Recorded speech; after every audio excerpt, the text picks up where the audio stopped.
จ้าคนจริงอยู่กันหลายช่วยกันได้เนอะไม่ใช่ว่ามันได้นะได้เจ้าถ้าช่วยกันแกเนาะช่วยกันได้อยู่อยู่ มีเตรียมโต๊ะหมดแล้ว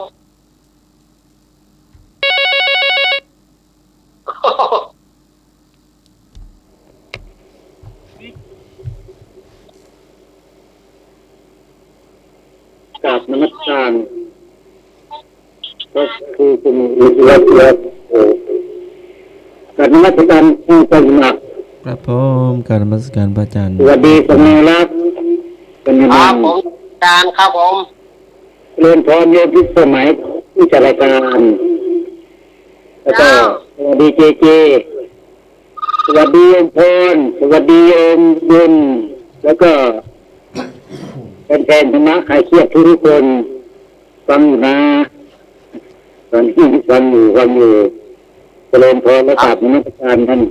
พระอาจารย์ทุกท่านนะครับนมัสการครับเจริญพรโอมนมัสการครับทางครูบาอาจารย์ที่ฟังโดยอาจารย์นิพนธ์โดยนะเจ้าได้มาโดยสุดๆเนาะ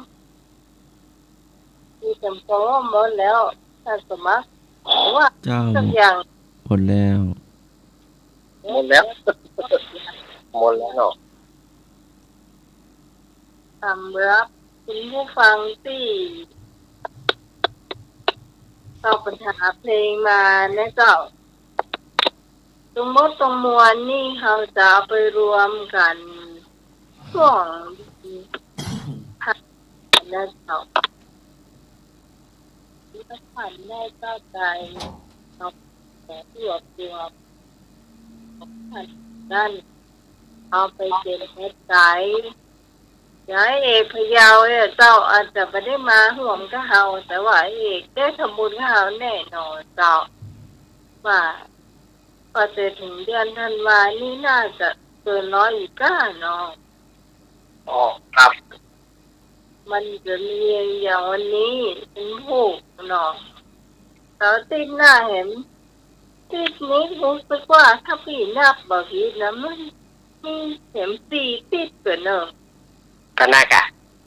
เข็มสี่ติดกันนะดูเดือนตุลานะตุลานี่เนาะเจ้าอ๋อตุลาไปพฤศจิกาไปธันวาไม่ใช่คุณเจ้าคุณผู้ฟังที่เดินสายที่แล้วก็อยากติดแล้วก็อาศัยด้วยเฉพาะของพี่สาลีต้นเป่านี่น่าจะที่ดี500ด้วยซ้ำเนาะเรียนนี่ในนักว่าได้หนักละ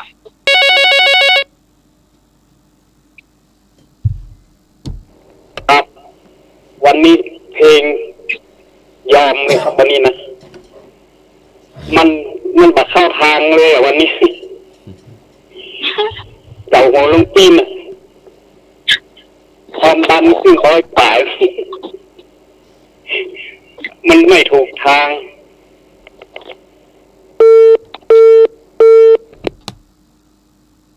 ความยากความง่ายเป็นธรรมดาเจ้า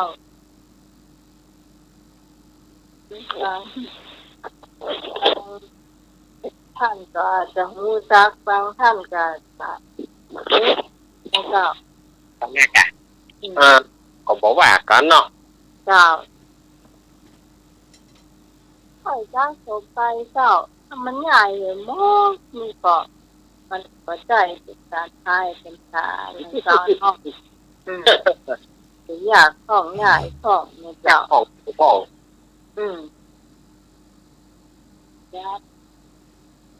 เราจะทอดผ้าป่านั้นก็วันที่9นะเจ้าเดือนมกราคม2565เป็นวันอาทิตย์นี่เจ้าต้องสำหรับกฐินนะเจ้า วันที่4นี่ของวัดเจดีย์นะเจดีย์นี่ก็อาจารย์ภาวิษณุจารุธรรมโมนี่ก็มีคนได้โปรดจวนโดยแล้วก็ของฝากประกาศมาก็เริ่มให้สักเวลาถ้ามองไปสายเนี่ยก็จะมีการสวดปาฏิโมกข์เลยเนาะใช่ซึกจะตากะเขาก็ว่าไปเลยฮะซึกจะตาโดยพระที่เป็นสวดปาฏิโมกข์อะเนาะเนาะสวดปาฏิโมกข์เป็นเก้าวิธีเจ้าคนจะนิมนต์พระเหล่านั้นน่ะเจ้ามาสวดเจ้าสาก็บอกว่าพ่อแม่ไปเตือนหน่อยนะก็จะรับวัดสาหินของเขาก็จะมีวิธีการคิดเนี่ยเจ้าโดยมหาวิทยาลัยเชียงใหม่จะเป็นผู้สอนเจ้าไป2 โมงจ้ะประมาณนั้นเนี่ยเจ้านี่ได้เรียกนี่บอท่านสมัครแห่มากวันแห่มาสอบเดียวว่าญาติเอาถามพระอาจารย์นะแล้วเราดูใกล้ๆเนาะที่บินทบาทตักบาตรเทโวนั่นน่ะฮะตักบาตรเทโวทำหรือเปล่ายังรอดูทางมหาวิทยาลัยเชียงใหม่ก่อนเนาะอาจารย์ก็บอกรอทางเนี่ยทางมหาวิทยาลัยเนาะอาจารย์ดร.วิสิทธิ์อาจารย์ดร.ศาสตราจารย์วิโรจน์อินทนนท์ก่อนเนาะอาจารย์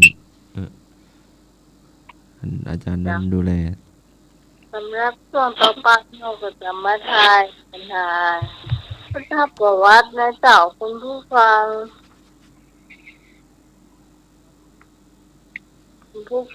ถ้ารู้คำตอบผู้ฟังประชาให้จบก่อนนะเจ้าแล้วก็ค่อยโทรมานะเจ้า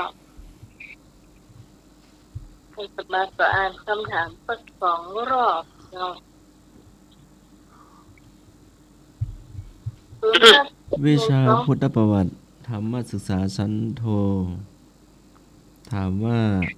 วันเทโวโลหณะเป็นวันที่พระพุทธเจ้าเสด็จลงจากสวรรค์ชั้นใดก็ดาวดึงส์ขอยามาคอดุสิตงอนิมะมานะละดีนิมานนรดีครับผมนิมานนรดีเจ้าพระไก่ดาวดึงส์เจ้าพี่พรไม่พรมาสายแรกบัดตอนละมันเมาเสียเจ้าพระไก่เจ้าต้องใช้ความเร็วสูงครับผมของควาครับแอนดูซีครับบอกเลยโอ้พวกกำนันน้องหมายพระไก่นะเจ้าสารีได้ก็ให้หนุนมาก่อนสิเจ้าสวัสดีครับขอไก่ครับขอไก่นะครับขอไก่ก้อนนะเจ้าครับไก่เจ้า1 2 3เขาได้แล้วนะพวกไก่ให้หน่วยมาเป็นรักษาชอบคิด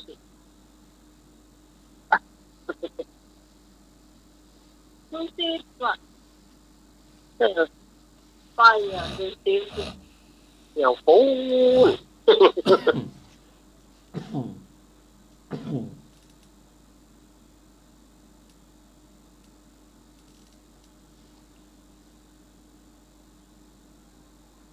ไปเลยเจ้า วันเทโวโลหะนะเป็นวันที่พระพุทธเจ้าเสด็จลงจากสวรรค์ชั้นใด ตอบสวรรค์ชั้นดาวดึงส์กอไก่ถูก ยาวดึงเลยเจ้ายาวดึงว่าแปลว่าติงสาเดี๋ยวเจ้าชั้นที่สองท่านดูซิชั้นที่สี่แล้วลูกโอ้ แมน โอ้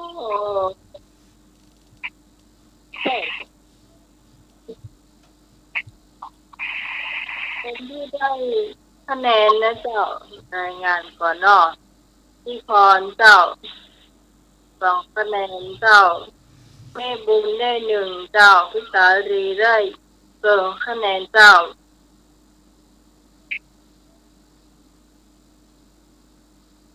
พิสารีตอนนี้ได้เกินครับเป็นตัวเกินที่มีอยู่นี่นะจะได้เกินต่อไป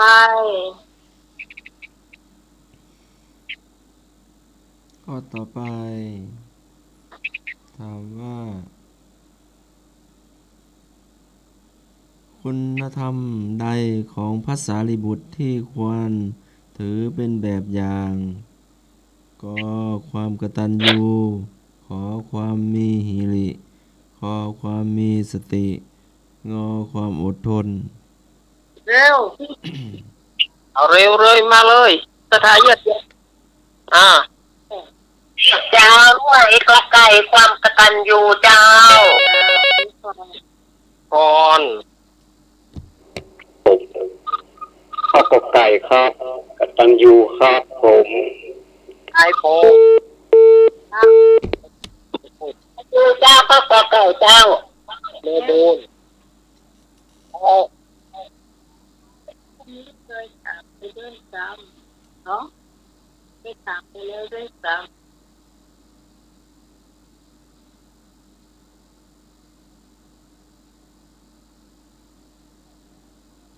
อืม ำอ้าว กระไก่เจ้ากตัญญูเจ้า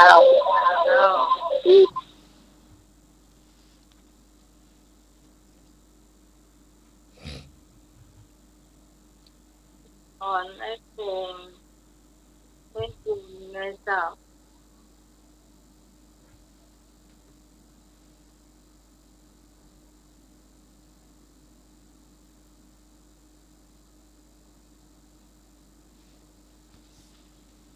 คุณธรรมใดของพระสารีบุตรที่ควรถือเป็นแบบอย่าง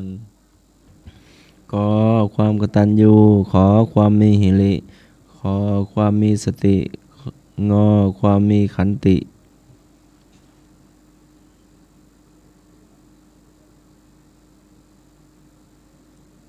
ตั้งอยู่วันต่ำเจ้า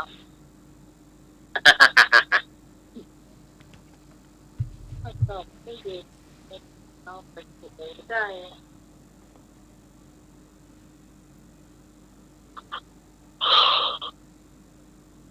โอ้ยาวเกินจ้ะ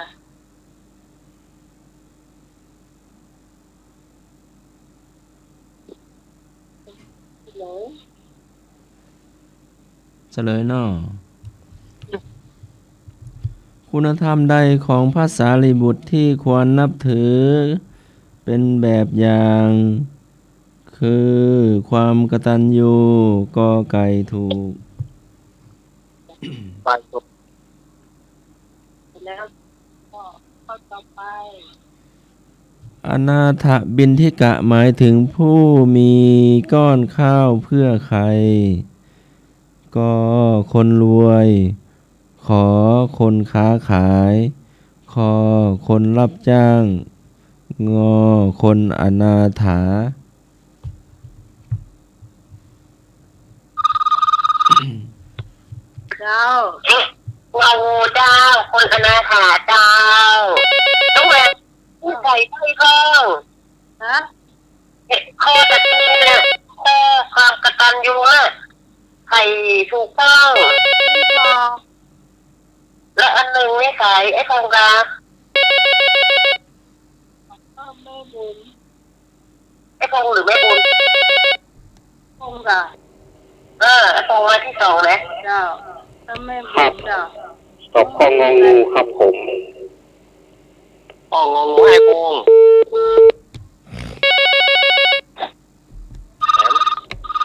เอา เจ้า เอาข้ององูตะปนเนอ อ้าวพี่ทอง เจ้าพี่สอง เจ้า งูนะเจ้า เจ้าพี่สารีเดี๋ยวขอฟังคำถามต้นรอบเหรอ เจ้า มาขอฟังคำถามรอบเหรอ เจ้า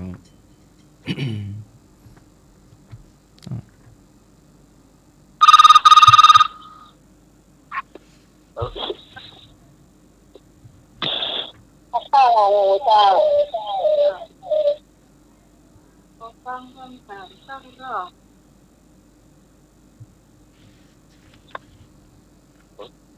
ว่าคำถามอยู่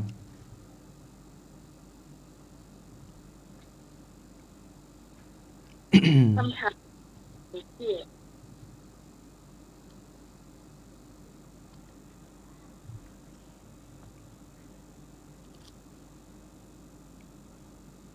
อ่านเลย อนาถบิณฑิกะหมายถึงผู้มีก้อนข้าวเพื่อใคร อันนั้นปากกะ ก็คนรวยขอคนค้าขายคอคนรับจ้างงอคนอนาถาอนาถบิณฑิกะหมายถึงผู้มีก้อนข้าวเพื่อใครคนรวยคนค้าขายคนรับจ้างคนอนาถา อันนั้นบิณฑิกะเป็นเศรษฐี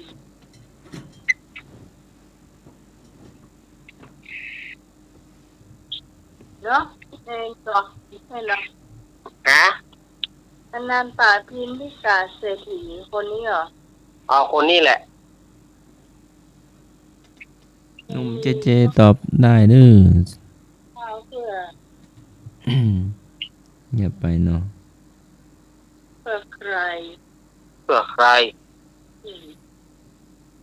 มีคนตอบงองูหมดเลยเนี่ย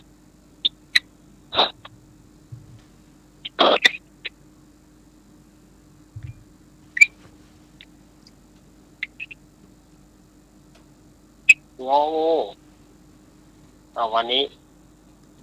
ตอบกันมาหน้าทีเดียว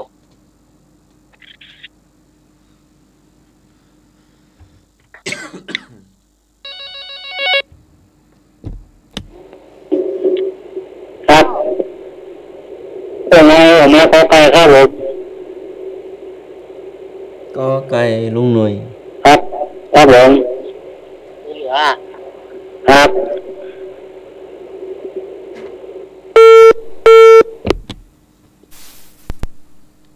พี่ช่วยลูกเหรอ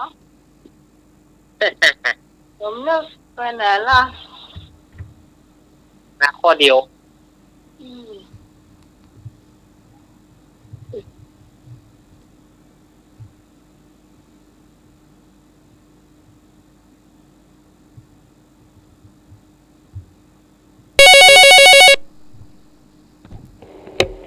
มาแล้วครับ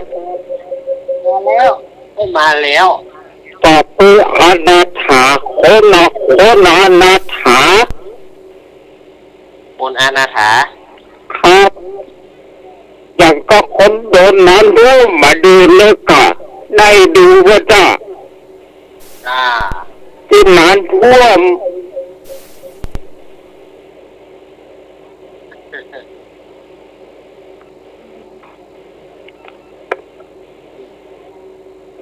เนี่ย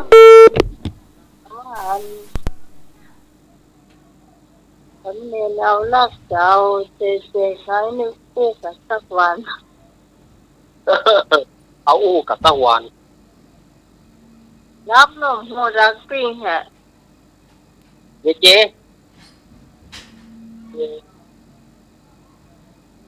เจเอ้ายังหาบอกว่าได้สักอย่างสายหนึ่งต่ออาจารย์สมัครสายเจหลุดไปไหม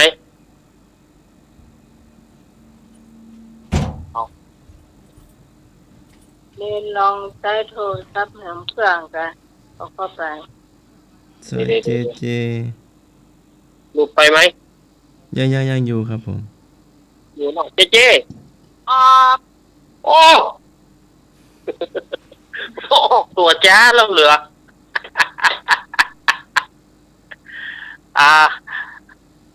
อาจารย์สมัครเฉลยเมื่อกี้ครับ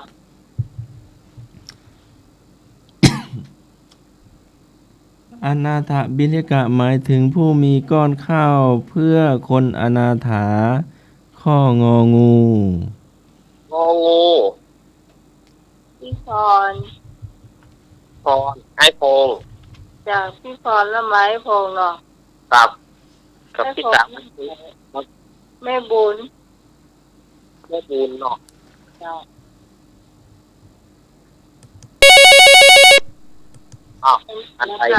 ทวงเรื่องอะไรครับ โยมตองเออ โยมตองที่สาม อ๋อแล้วก็เข้าตังพูนเนาะ ครับแม่โอ้ขอบคุณหลวงพ่อนิพนธ์ครับ มีคนเป็นกรรมการนักการเขา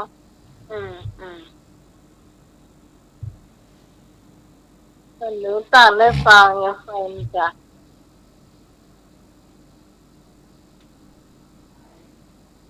ที่สาม พรให้พงแล้วก็พี่ตองกระบงสารปีเลยจ้ะพรนี้แหละจะเป็น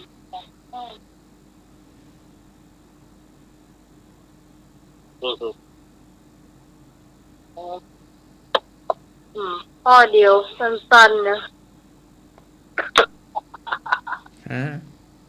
สั้นๆน้อยเดียว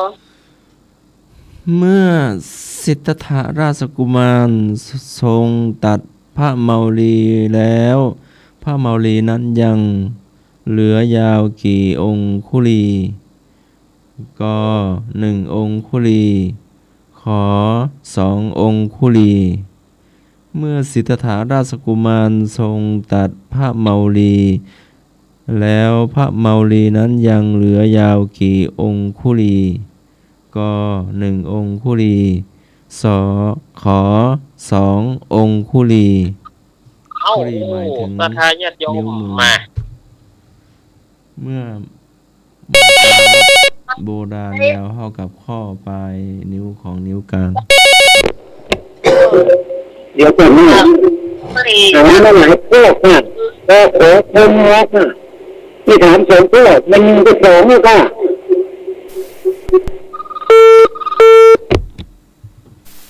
เจ้าตอบเลยหลังคือจะ1องคุลี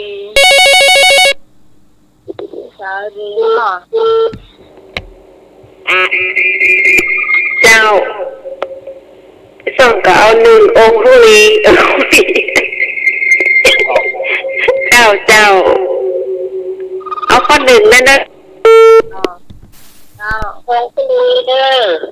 แม่บุญ เจ้า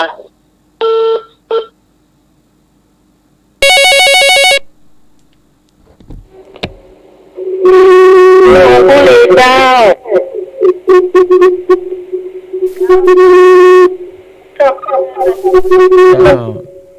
เจ้าแม่อย่างเจ้า อะไรเจ้า 1องคุลีเจ้า แม่สามยอดหรือว่าแม่โสม ไม่สูงเจ้า แม่โสมครับ เ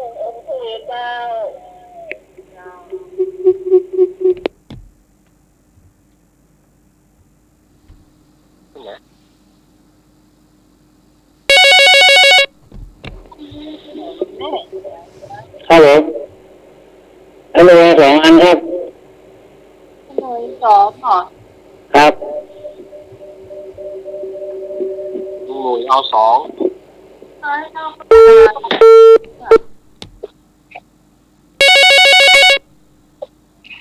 ตอนแล้วมันอยู่อย่างนั้นเลย ครับข้อสององคุลีเลอร์ นะครับ ข้อสองครับ อ๋อเนาะคงจะให้หน่วยจะให้คงเจ้าแล้วหนึ่งหมดเลยไม่ไหนจำได้ว่า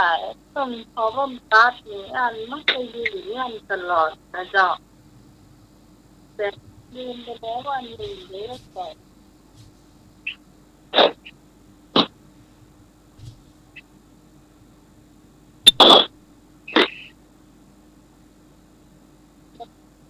หรือยังที่มันนวลมาเข้ามาเนาะ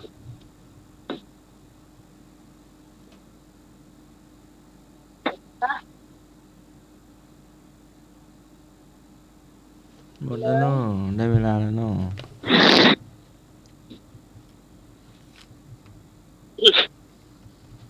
เมื่อสิทธัตถะราชกุมารทรงตัดผ้าเมาลีแล้วผ้าเมาลีนั้นยังเหลือยาวกี่องคุลีตอบเหลือ2 องคุลีข้อขอไข่ถูก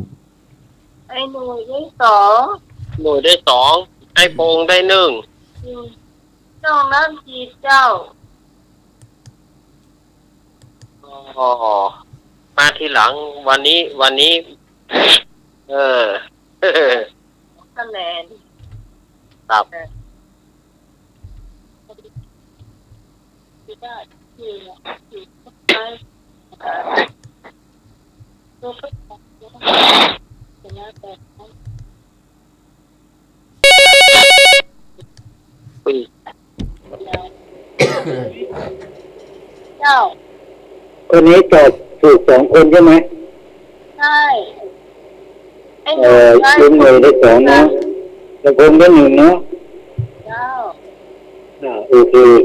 เดี๋ยวพรต่อหลังไม้หน่อยนะโยมบุญด้วยเดี๋ยวพร จ้าสามเณรเรารักเอานิทานหมดเจ้า ครับมาถึงนิทานแล้วเน้อศรัทธาญาติโยม วันนี้อาตมาภาพจะเอาอมตะนิทานธรรมในเรื่องนางประภัตราเลี้ยงแม่วันนี้อาตมาจะเอาวันนี้เป็นตอนอวสานละ วันนี้เป็นตอนอวสานเมื่อจบนิทานนี่แล้ววัดจะเอาเรื่องหยังในวันพุธก้อยขอวันพุธก้อยพอจบก่อนจบนิทานแล้วก็ก้อยโหวตเข้ามาศรัทธาญาติโยมโหวตว่าจะเอาเรื่องหยังเนี่ยอาตมามีช้อยทั้ง2 เรื่องวันพรุ่งนี้ หลังจากที่เล่านิทานก่อนเนาะ วันนี้ ว่าเวล ซุ่มเสียงก็บ่ใครเท่าใดเท่านะศรัทธาญาติโยมหลังฉีดวัคซีนเสียงก็ยังบ่ดีว่าโทรศัพท์เจ้ากรรมเจ้าเวรก็มาบ่ให้ดีป่วยเขาบอกมันเลยพัด ย้ายได้ แต่ก็พอใจได้อยู่ เพื่อบ่ให้เป็นการเสียเวลาเฮามาฟังนิทานเลยศรัทธาญาติโยมมันดึก ยอมรับเนอะ มันดึกละนางประภัตรากับนางจิตราเนี่ย เข้าไปอยู่ในหัวในเวียงแล้ว ก็ปรากฏว่าแม่แมวนี่ก็ไปเสาะหาลูกก็บ่ปะเทวดาที่รักษาถ้ำก็เลยบอกว่าถ้ามึงจะไปเข้าไปในเมืองพาราณสีปุ้นลูกมึงมีปุ้นแมวแม่แมวเนี่ยก็ไปเสาะหาโดยว่าจะไปลองใจผู้ปี่ก่อนคือนางจิตราว่านางจิตราเนี่ย จะฮักแม่ก็เข้าไปถึงปราสาทนางจิตราก็ไปส่งเสียงห้องส่งเสียงห้องเงาเนาะนางจิตราหูแล้วว่าเป็นแม่ของตัวเก่าแต่ก็อายทุกเปิ้นอายทุกเปิ้นหูกำพืชว่าเป็นลูกแมวหัวเปิ้นจังหัวก็เลยบอกว่าโอ้แมวที่ไหนมาห้องนี่ฮะไล่ไปจะพามาอยู่นี่ไล่ไปนางสนมกำนันก็มาไล่แล้วก็มาทูลว่ามันบ่ไปเพคะพระแม่เจ้าแมวตัวนี้มันบ่ไปเพคะไม่อย่างมันไปสูญญาบ่บุกมันแม่แมวก็ลบไปลบมาแล้วเขาจะบุกนะแม่แมวก็ลบมันบ่ยอมไปเพคะมันลบไปลบมามันจะเนี่ยจะได้ล่ำเหลือมันจะเหลือกูไปที่ไหนหรอกด้ามอยู่นี่นะด้ามไม่กวาดนี่ไปถึงก็ไปบู๊แม่ตัวเก่าไปบู๊แม่ตัวเก่าแม่เมียวก็โอ้ลูกคนนี้กตัญญูต่อเฮาบ่ฮักเฮาซึ่งเป็นแม่ไล่ไปแบบปัจจัยแม่ไล่ไปก็เลยขึ้นเข้าไปหาปราสาทของนางประภัตราแล้วก็ไปส่งเสียงห้องเหมือนกันนางประภัตรารู้ว่าเป็นแม่ก็เลยบอกว่าเอาหมู่นางสนมกำนันมีไหนเพคะไปเอามาไปเอาเมียวขึ้นมาอันเนี้ยเมียวตัวนี้เป็นแม่กูก็มาต้อหากูเขาก็เลยไปนำเอาเมียวนี่มานางประภัตราหันย่านก็เลยบอกว่าโอ้แม่อันยังนี่ตัวไม่กล้าห้อยไม้ย้ำไปหมดแม่เป็นยังก็เลยเล่าให้ฟังว่าแม่ไปลองใจจิตราแต่ว่าจิตรามันบ่ฮักแม่มันบุกแม่ตีแม่โอ้แม่บ่ต้องไปจะไปนี่หยังอยู่กับเจ้านี่นางสนมกำนันเพคะไปเอาอันเข้ามาไปเอาเข้ามาฉันเอาไปให้แม่ฉันนางประภัตราเนี่ยบารักแม่ของตัวเก่าเลี้ยงแม่ตัวเก่าเวลาหันนั้นพระราชามาก็บอกดักตรงว่าถึงพระองค์จะรังเกียจหม่อมฉันกระจ้างเตอะหม่อมฉันจะบอกเลยว่าหม่อมฉันเนี่ยเป็นลูกของแม่แมวตัวนี้พระเจ้าพรหมทัตก็บอกว่าโอ้ก็พี่จะไปรังเกียจได้จะได้นี่อย่างน้องจิตราจึงบอกพี่จิตราอายพี่จิตราเนี่ยอายเสด็จพี่กลัวว่าเสด็จพี่จะบ่ฮักเปิ้นก็เลยบ่ายเบี่ยงอย่างอันโอ้ใจบ่ได้น้องจิตรานี่ใจบ่ได้ แต่แม่แมวด้วยความฮักลูกเนาะแม่แมวก็บอกว่าประภัตราแม่ขอไปแห่มกำมาขอไปหาจิตราแห่มกำแม่จะไปยังหยังไปปี่ก็บุกแม่ตีแม่ด้านนะกะบอกไปแล้วแม่อยู่กับน้องนี่แม่ขอไปลองใจแถมกำแม่เมียวก็บอกว่าไหนๆก็ลูกมันจะให้ก็ลูกจะดีก็ลูกแม่ขอไปแถมกำเตอะแล้วก็แม่เมียวก็ลงจากปราสาทก็ไปห้องที่ปราสาทของนางจิตราแถมนางจิตราก็สุมาเนอะสถานจะยกก็เมียววอกนี่มันมาอย่างนี้ทำหมอกมันมาอย่างนี้ทำหมอกตะนมกำนันไล่ไปมันมาอยู่นี่แม่เมียวก็เลยขึ้นไปปราสาทของนางจิตรานางจิตราหันว่าแม่ขึ้นมาสุมาเนอะมันขึ้นมาหาพ่อมึงอย่างนี้ไปบอกมึงขึ้นมาแม่เมียวก็บอกว่าจิตราเอ้ยอันนี้แม่นะกูมีแม่อย่างนี้กูเป็นลูกคนกูจะเป็นลูกสัตว์ลูกสิ่งมึงเป็นเมียวมาถือว่าเป็นแม่กูใจบ่ได้ก็น่าก็ นางจิตรานี่ก็จึงบุบจึงตี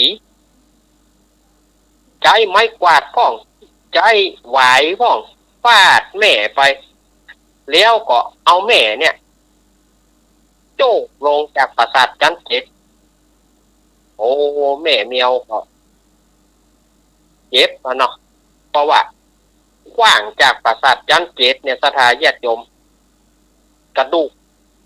ก็หักไปหมดแม่เมียวก็แข็งใจพลิกมาหานางประภัตรานางประภัตราหันอย่างอันก็เอาน้ำผึ้งกาเอาอย่างกาหายามาประคบประงมแล้วก็บอกว่าน้องบอกแล้วว่าจะไปแม่เหยน้องจะบอกว่าถ้าแม่ไปก็ไปตายถ้าอันเอากำนี้แม่บ่ต้องไปแล้วเนอะบ่ต้องไปละน้องจะเลี้ยงแม่เมียวก็บอกว่าประภัตราเหยแม่จะสร้างไว้นะความกตัญญูกตเวทีหาที่ไหนบ่ได้ลูกไปหน้าลูกจะเป็นคนดีลูกจะได้เป็น ในอนาคตการลูกจะได้เป็นอรหันต์ลูกหนึ่งเป็นภิกษุณีรูปหนึ่งจะได้เป็นอรหันต์เนอส่วนจิตรานั้นจะบ่ได้อย่างเลยแม่บอกไว้แม่ขอให้ลูกเนี่ยถ้าว่าแม่ตายไปขอหาหีบใบหนึ่งเอาใส่แม่แล้วก็เผาแม่เนอะเผาเลยนางจิตราเมื่อแม่เมียวตายแล้วนางประภัตราก็ทรงสักการต้านขาบแล้วก็ทูลเรื่องให้พระเจ้าพรหมทัตทรงทราบ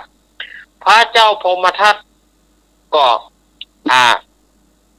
พระราชทานหีบใบใหญ่แล้วก็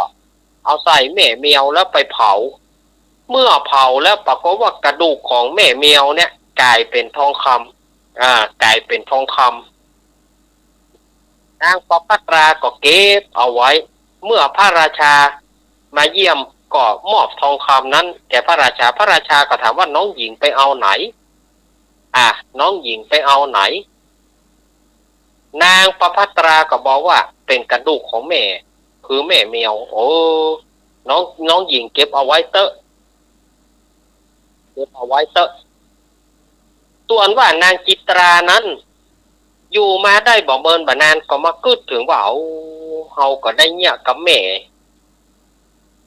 หรือว่าเปิ้นจะเป็นสัตว์เป็นสิ่งเปิ้นก็เป็นแม่เฮาบ่น่าไปเนี่ยอย่างอันตั้งใจจะไปขอโทษแม่ก็ขึ้นไปปราสาทของนางประภัตราแล้วก็ถามว่าน้อง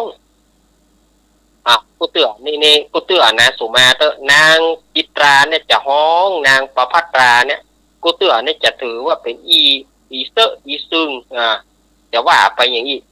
วันนั้นเกิดอะไรอย่างขึ้นมาว่าน้องแม่มีไหนนางประภัตราก็บอกว่าแม่ที่ไหน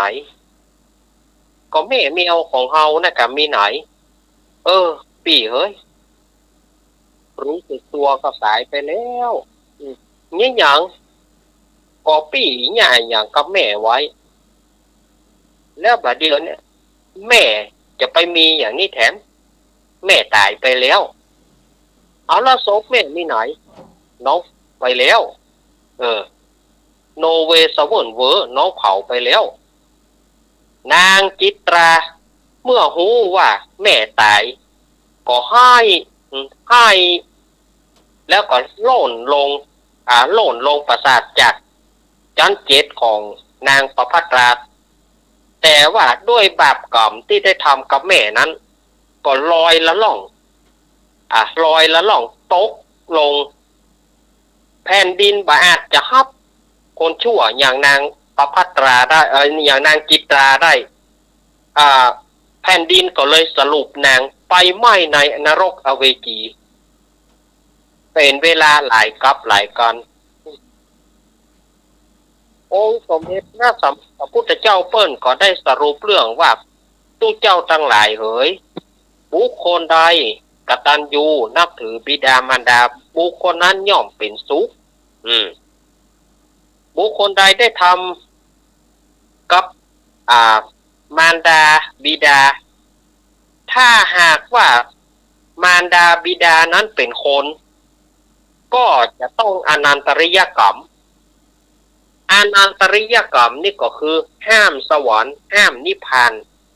นรกอย่างเดียว แต่ถ้าว่าพ่อแม่เป็นสัตว์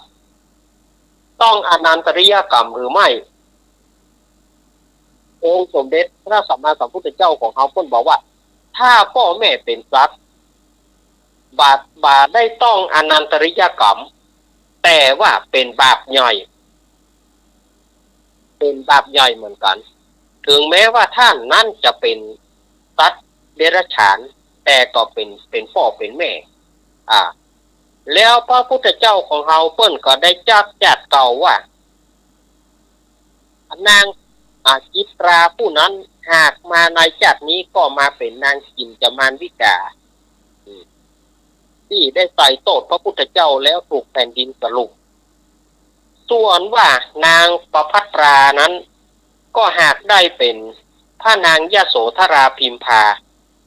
ส่วนว่าแม่เมียวนั้น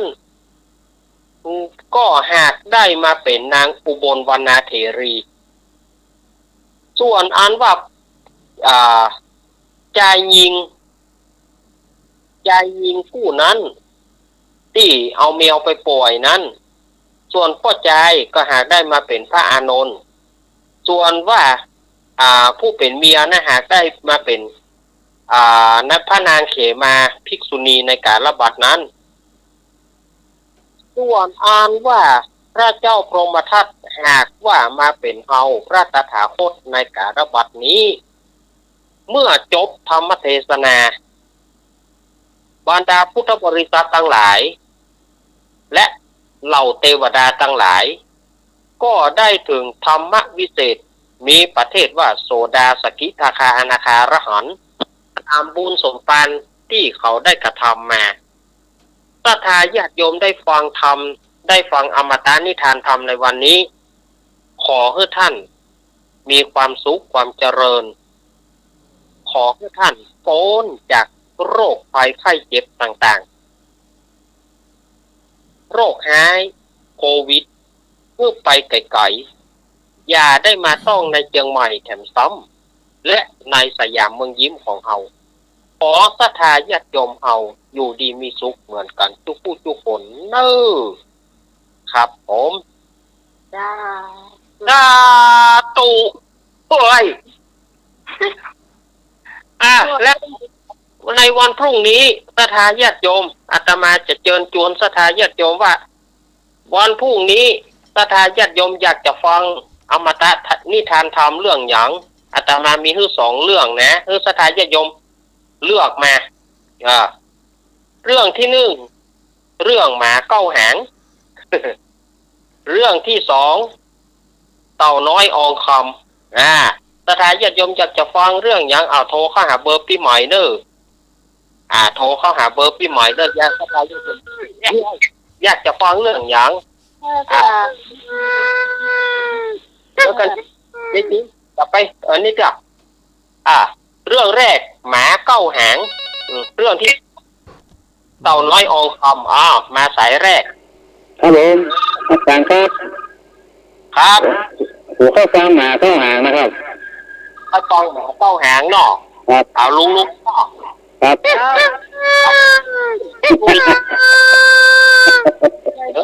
หมอนนะเจ๊อยู่คนเดียวนะหัวนะครับพระเจ้าครับน้อยลองคอองคำฉันเนอะเดี๋ยวนี้1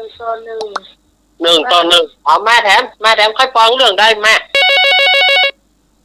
เต่าอะไรอาจารย์น้อยอองคำเด้อยังสวัสดีครับครับผมไอ้นึกครับฟังเต่าน้อยอองคำนะครับครับฟังเต่าน้อยอองค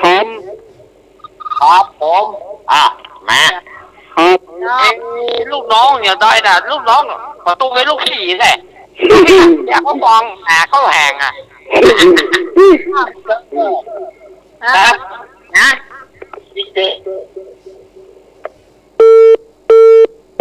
โอ้จะได้อะไรยัง คุณเลือกสักอย่าง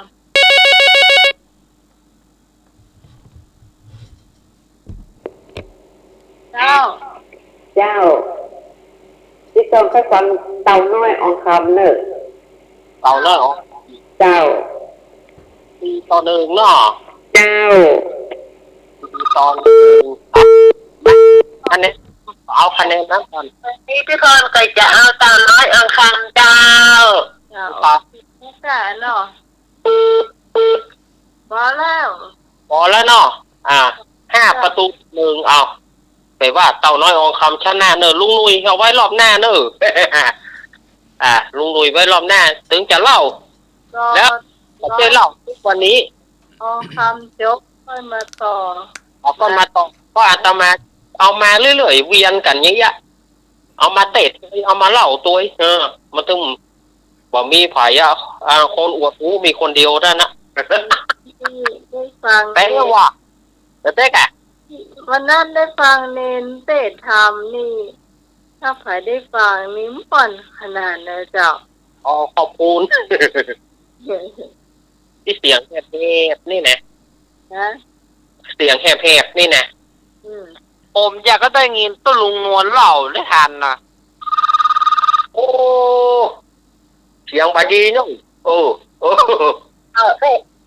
จากต้นต่อฟังเนอะวันนั้นนะฟังคำสวยละเอาน้ำมนต์สวยละเจ้า ขอบคุณแม่จันทิพย์เกตการาม เอาน้ำมนต์สวยละเจ้า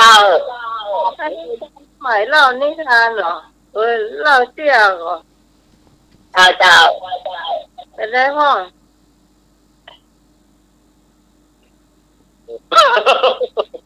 เอาถอยมาถูกอยากก็ฟังต้นลุงนอนเล่าเรื่องทางกับบอกมาเด้อบอกมาในสายของปีคิดสมัยเด้อต้นลุงบอกเอาละคนเข้าละแกก็บอกว่าถ้าถอยแจกก็ฟังต้นลุงนวลก่อนโทรเข้ามาได้เลยหมูจ่าบอกว่าละไอ้น้อยเฮ้ยอ้าวต่อ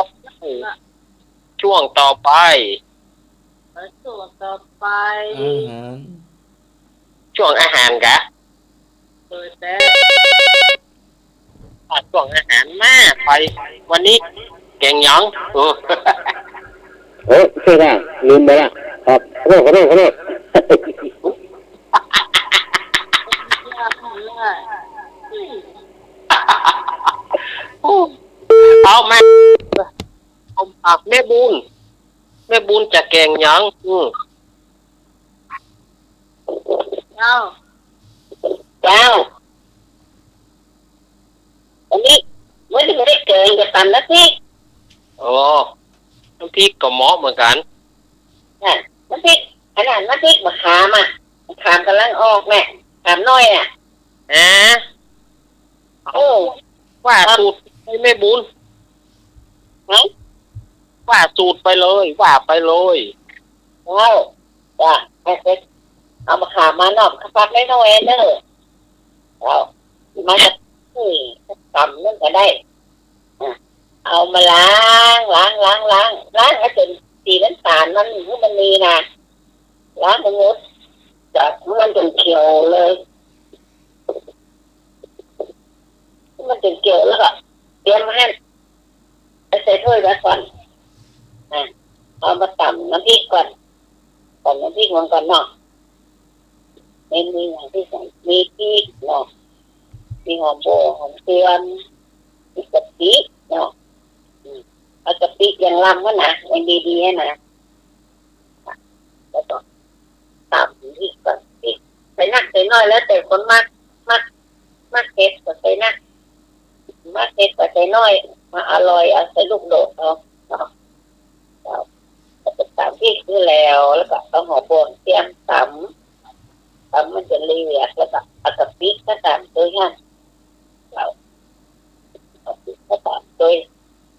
แล้วก็เรียกหมดแล้วก็ทอดตำมะขามแต่นี่เอามะขามมาตำมันเป็นเรียกเลยมันแล้วหน่อยเรียกนั่นแหละทอดเอา ก็ขอบนั่นอันนี้ก็ใส่มันมีกินหมูตัวโน้นไปกินหมูตัวแต่ไม่ใช่หมูก็มีน้ำตาลแล้วก็ตั้งหม้อขางเนอะตั้งหม้อขางใส่น้ำมันหน่อยนักหน่อยเดี๋ยวมันนักล้ำเนอะแล้วก็เอาน้ำพริกลงผัดน้ำพริกผัดหอมแล้วก็เอามะขามที่ปั่นน่ะเอาลงคั่วตัวน้ำพริกนะคั่วล้างพวกก็น้ำหน่อยเจ้าคั่วแห้งมันแห้งมันดีเนี่ยแล้วก็ที่หมูติดมันเนอะเอาที่เขาลัดมันแล้วๆนะเอาลงคั่วเดี๋ยวท่านแล้วแต่มักกินก็ใส่นักถ้าบอกมักก็ใส่น้อยเจ้าคั่วอันนั้นใส่ตัวหน่อยมันกินมันสุกเนาะมันแห้งแล้วก็ปรุงหมดเลยปรุงรสใส่น้ำตาลคนมันเข้ากันดีแล้วก็กินไปกินรสออกต้มออกเผ็ดต้มน้ำใบกาตบหวานก็เติมน้ำตาลเอาเติมออกมันก็ออกเป็นเกลือด้วยเด้อเป็นเกลือให้หน่อยให้มันออกกินให้หน่อยต้มแล้วก็หวานตามรสด้วยนะคั่วแล้วก็คั่วจนแห้งให้มันแห้งหน่อยคั่วแห้งหอมแล้วก็นี่ก็ปิดไปตั้งปิดไว้แล้วก็ตักไปถ้วยก็กัดไปเลยผักกาดก็มีอย่างพวกมีดอกแตงมีดอกเขือมีกระถั่วปูกระถั่วฟักยาวก็ได้กระถั่วให้ไหนกระถั่วชื่อค้างให้ไหนครับกินข้าวนึ่งก็ได้กินข้าวเจ้าก็ได้เลยอย่างน้ำพริกมะขามแล้วนะเด้อเจ้าต้มหวานเผ็ดหน่อยมาเผ็ดก็เอาลูกโดดก็ใส่ตัวนะลอยนะฮะจ้าแต่ละเด้อขอบคุณแม่บุญขอบคุณนักเนอะเจ้าบุญเพิ่นตำน้ำพริกบักขามโอ้แต่อันเด็กๆนี่นะต้องมันก็ว่างแต่ไหมมาหาหูกันไหมวางหูแม่ก่อน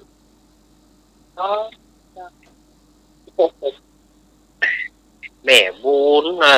วันนี้เปิดกลับมาอยากก็ตำน้ำพริกบักขามเหมาะกะเหมาะกะเนี่ย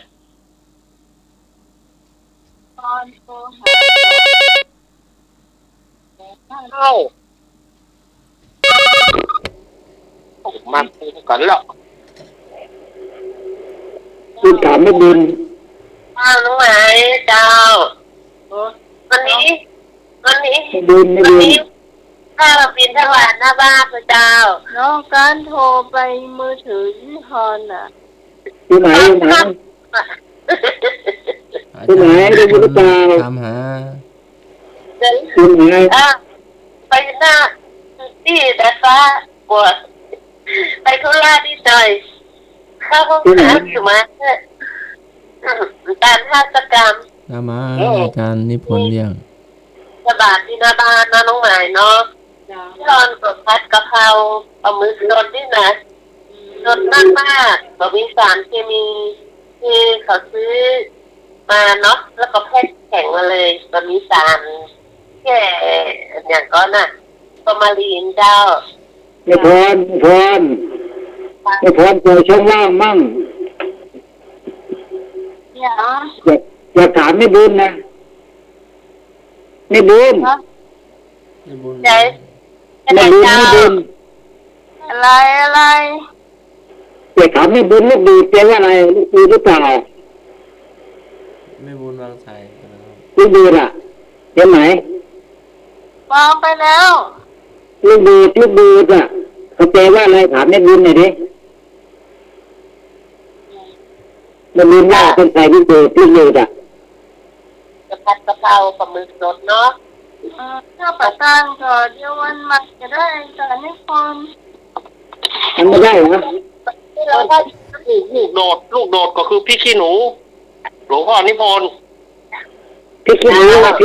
ดิ ครับพี่ขี้หนู พริกขี้หนูอ่ะว่าลูกโดดนึกว่าลูกปืน ลูกโดดแปลว่าพี่ขี้หนูครับผม แต่เป็นลูกดูจะให้เจอ่ะนะถ้าเป็นลูกดูอ่ะลูกดูเราให้เจเขาชอบลูกดูยังไงก็ได้ยังไงก็ชอบลูกดูฝากให้นึกด้วยไม่ยอมนิดเดียวสักคนก็ดีตอนนี้ก็จะขอลาไปก่อนนะตอนนี้จะขอพักผ่อนก่อนเดี๋ยวตื่นเช้าจะได้ตื่นไปเช้าด้วยขอเจริญพรญาติโยมทุกคนกราบนมัสการท่านอาจารย์สมัครท่านผู้ในการสถานีด้วย ขอเจริญพรโยมพิสมัยขอเจริญพรสอนนมัสการครับ ครับผม เตรียมล้างปลาหมึกก่อนนะมันสะอาดเอามือออกทุกหมดเลยเด้อแล้วหั่นพอประมาณเนาะหั่นขวางตัวใหญ่โดยปลาหมึกที่นาเด้อเขาจะหั่นขวางประมาณขวางพอดีพอคำมันนะเจ้าน้องหมาย เจ้า ใช้ประมาณสัก5 ตัวเนาะ5 ตัวทลาหมึกสะอาดแล้วก็พักไว้ก่อนนะเจ้าหั่นปลาหมึกเรียบร้อยแล้วเอาพี่ก่อนนะเจ้าใช้พริกขี้หนูสักประมาณ9 เม็ดเจ้าใส่กระเทียมเนาะถ้าตำรวมกันนี่เลยพอดีอ่ะคือมันละเอียดหน่อยหนึ่งก็ได้ถ้าชอบเผ็ดนะเจ้า เจ้า จ้ะแล้วก็หอมใหญ่เจ้าถ้าหัวน้อยก็ได้1 หัวถ้าหัวใหญ่ๆนั่นก็ได้เกินเดียวเจ้าได้ครึ่งเตรียมไว้หั่นเตรียมไว้เนาะ เจ้า ใบกะเพราเอาเด็ดแต่ใบมันเนาะ เจ้า ประมาณสัก1 กำมือหน่อยแต่เนาะ5 ตัวกันในเจ้าก็ประมาณ2 กำมือเนาะเจ้าล้างให้สะอาดเตรียมไว้เตรียมผักเตรียมไว้กับเจ้า เจ้า บางคนก็ชอบเอาพริกหนุ่มเนี่ยหั่นเฉลียงเนี่ยนะมันสวยงามมาเนาะผัดด้วยกันหั่นเดี๋ยวติ่มชอบอะติ่มจะใส่กับพริกขี้หนูนะจะ เจ้า แล้วเตรียมกันเนาะเตรียมเครื่องพอแล้วปลาหมึกที่เราหั่นแล้วนะคะตั้งน้ำบนกระทะก่อนนะเจ้าน้ำเดือดเขาก็เอาปลาหมึกที่ลงลวกไปตามนะเจ้าอากาศมันคาวเนาะลวกเสร็จแล้วเขาก็เอาเสด็จน้ำเนาะเอาใส่จานหรือใส่ถ้วยใหญ่ๆไว้แต่วิธีทำเนาะเขาตั้งน้ำมันตั้งกระทะเอาน้ำมันใส่ประมาณ1 ช้อนโต๊ะเจ้า เจ้า แล้วก็พอน้ำมันร้อนเนาะเขาก็เอาพริกขี้หนูกับกระเทียมนี่ลงไปผัดเลยนะเจ้า เจ้า ลงไปผัดแล้วก็ผัดมันหอมมันนะเจ้าแล้วก็หอมก็ผัดโดยเนาะผัดโดยแล้วก็ใส่น้ำมันหอยก่อนเนาะยดน้ำมันหอยสัก1 ช้อนโต๊ะเจ้าผัดลงไปแล้วก็ชิมรสก่อนเมื่อเอาปลาหมึกลงไปเลยผัดพอดีพอหอมใหญ่มันจะนุ่มหน่อยนึงเอาปลาหมึกใส่พัดไปพัดมาก็เอาชิมรสก่อนนะเจ้าถ้ามันเค็มก็ต้องใส่ซีอิ๊วขาวละถ้ามันเค็มก็จับพอดีก็เติมรสดีนิดหน่อยนะเจ้าเติมรสดีหน่อยนึงแล้วก็เอาใบกะเพราลงพัดไปพัดมาพอวันนี้ก็ปิดไปได้เลยนะเจ้าหมึกมันเป็นลวกเกือบสุกแล้วน้องหมาย เจ้า เกือบสุกแล้วนะเจ้าไอ้ก็ได้ละผัดกะเพรา ถ้าสีมันขาวน้ำตาลซีดน้ำตาลจะเติมซีอิ๊วขาวเป็นซีอิ๊วดำหน่อยหนึ่งแล้วจะ จ้า สีมันจะเข้มหน่อยนึงจะสวยงามแล้วจะ จ้า น้ำจากการเอาปอตาใส่จานเนาะกินกับข้าวสวยร้อนๆพระเจ้านี่สั่งกินธบาตพระเจ้ามาบิณฑบาตแล้วก็ทำกันตักใส่ถุงแล้วข้าวสวยตักใส่ถุง2 ถุงมัดรวมกันน้องไหมของมันแยกจากกันน้องมัดติดกันเลยแล้วใส่บาตรแล้วก็ใส่น้ำตัวใส่น้ำดื่มไป1 ขวดแล้วก็เอาผัดกะเพรากับข้าวสวยใส่มัดติดกันใส่บาตรเลยมี2วันนี้มาดินเนอร์บาตร2 องค์แต่มันน้ำก็ซิปไปเลยเนี่ยไปสอบที่กรุงเทพเนี่ยก็มี2 องค์มาวันนี้ก็จะมา4เลย5น้องไหวอันนี้ได้กะเพราปลาหมึกที่ซอสมากเลยน้องไหวกินเนี่ยก็เลยน้องไหวแล้วเอาวันนี้ข้าวผัดอันนี้เลยผัดกันข้าวผัดหมูมีเนื้อปูตัวนี้มันได้ก็ว่ากันน้องไหวเนาะวันนี้ไอ้หนุ่ยจะเข้ามาอันเราเสียเนาะจ้าวันนี้เราเสียเหลือคำเก่าของพ่อเนาะจ้าเราเสียค่ะจ้าจะแค่ฟังจ้า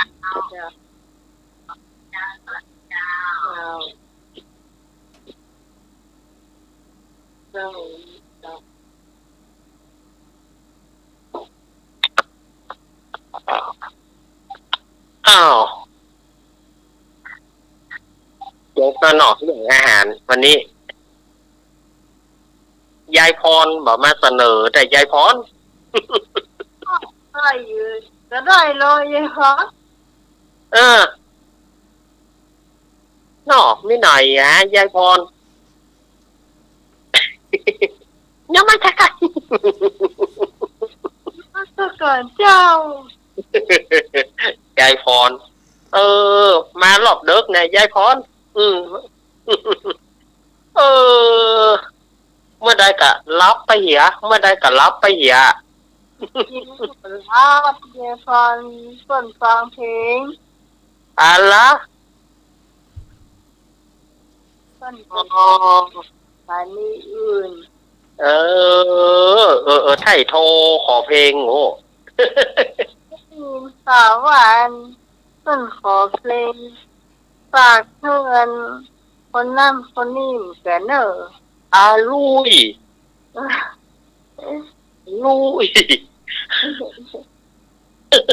ปัจจัยยิ่งหน่อยAllah มาลุงนุยเข้ามาลุงนุยจะเอาอย่างวันนี้มา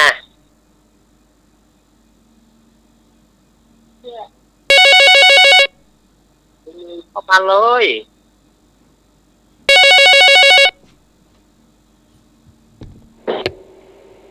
ครับการครับผมงานเข้าหางสู้เตาแม่ไม่ได้ด่ะมาได้เสือนะ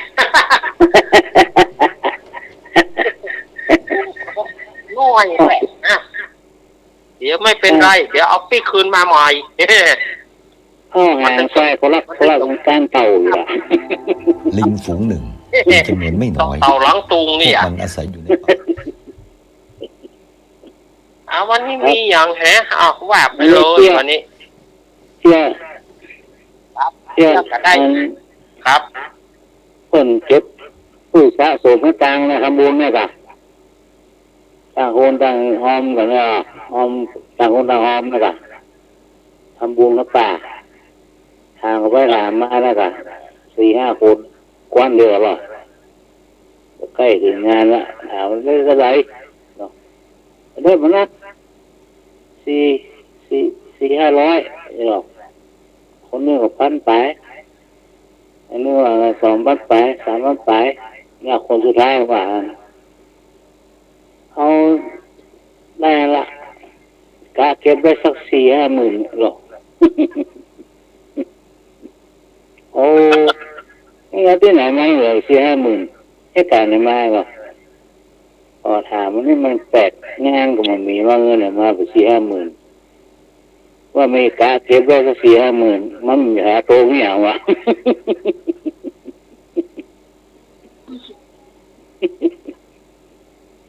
คือว่ามันหอมโอ้ยกะเก็บสตางค์เนี่ยต่างกอง4-5 หมื่น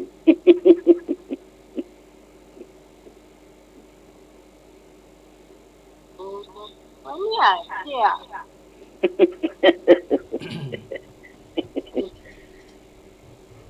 เอาเงาคำให้พอใจ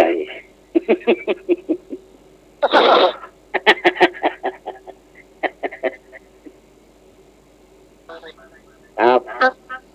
ถ้าวันเขาเยอะไปเหล่าตัวเนาะ ใช่หรอ เราไปเหล่าคน เรื่อง ละ หน้าการงานเก็บจะบอกมันเล่นเก็บตังค์เนี่ย4-5 หมื่นกะ4-5 หมื่นแล้วขายเวลาโตขนาดเนาะ โตกันเนาะเพราะมันก็บ่แน่นะหมอน่าเอาไปไว้ที่เกะหน้ารถท่านน่ะหนูโคบไป30,000 40,000 บาทมันเหลือ10,000 เดียว 35,000หนูโคบดูมันกะจ้างโคบเลยนะ เออ มันไปซื้อลูก เอามาประแก้บุญเนาะ มันให้สอนเมียมันนะ เอาตอนนะเนาะ แต่ฝันว่าอ๋อ เอ้ยมีคาถาอ่ะให้เลี้ยงหนูตู้หนูไว้ก่ะ ใส่เกะแล้วก็ลืม ถ้าหาโรคมันนี่ห่ออย่างไม่ได้ว่าหนูเข้าไปได้ ก่อนนะ สายไฟแต่หนูนี่อย่ามาลวกจ้ะ มัน โอ้ย จะ ทางว่ะ โคบหมดอ่ะอืม แต่ก่อนนะเคยมีนะที่บ้านเนี่ยเมื่อละไป50 กว่าปีละที่เปิ้นได้เงินมา ครับ เอาไปใส่ตู้หูเสา แล้วก็เอาไม้มาริมมาตอกเสาไว้ไม้อ่ะลืมอ่ะ เออ ไป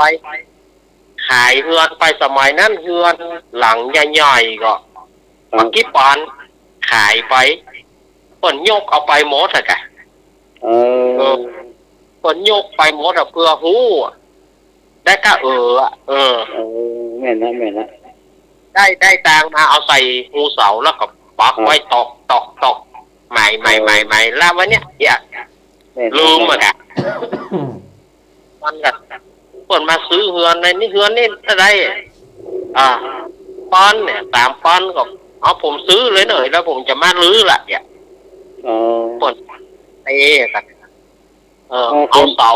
ก็ย่อมหูเตื้อได้2-3 วันมาก็จะปล่อยปุ่นแล้ว โอ้คนมีแค่ละเนาะ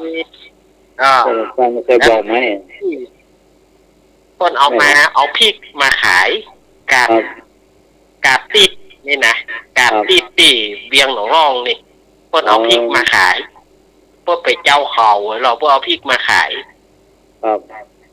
เอาอันนั้นก็เอาเงินใส่กระสอบเอาเงินใส่กระสอบพริกเอาเปาะมาตัวพริกแล้วก็ขายพริกไป ขายพริกกับหมอนักกะเทอ่ะเทพริกหรือนึกว่าเทใส่กระสอบก็เปิดอะกัน อันนี้เป็นเกี้ยที่มันมีเต้นะครับเต้ละ เอาเปิ่นมาขายพริกหรอกแต่ก่อนนะ เจ้าเขาเปิ่นมาขายพริก ก็ไม่จะเอาสตางค์ไปใส่ย่างในกระสอบพริกเนาะ แถมที่ใส่จ้ะ ฮะ เข็มที่ใส่ทุกอย่างมันใช้เรื่องสอนในรถอ่ะ น่ะกะ สอนยังไปสอนในโลก โอ้ยคน ก็มันก็เป็นโป๊กถึงแกงมาแกงอ่ะจ้ะ ดีใส่หน้านะกันเนาะ ว่า คน หลอดนึกว่าหลอดละกะหลอดแน่นอนละกะ สบายไปเนาะปี นุกเห็นจังนี่ไปเล่นโคบเพื่อจะเหลวหมดอะ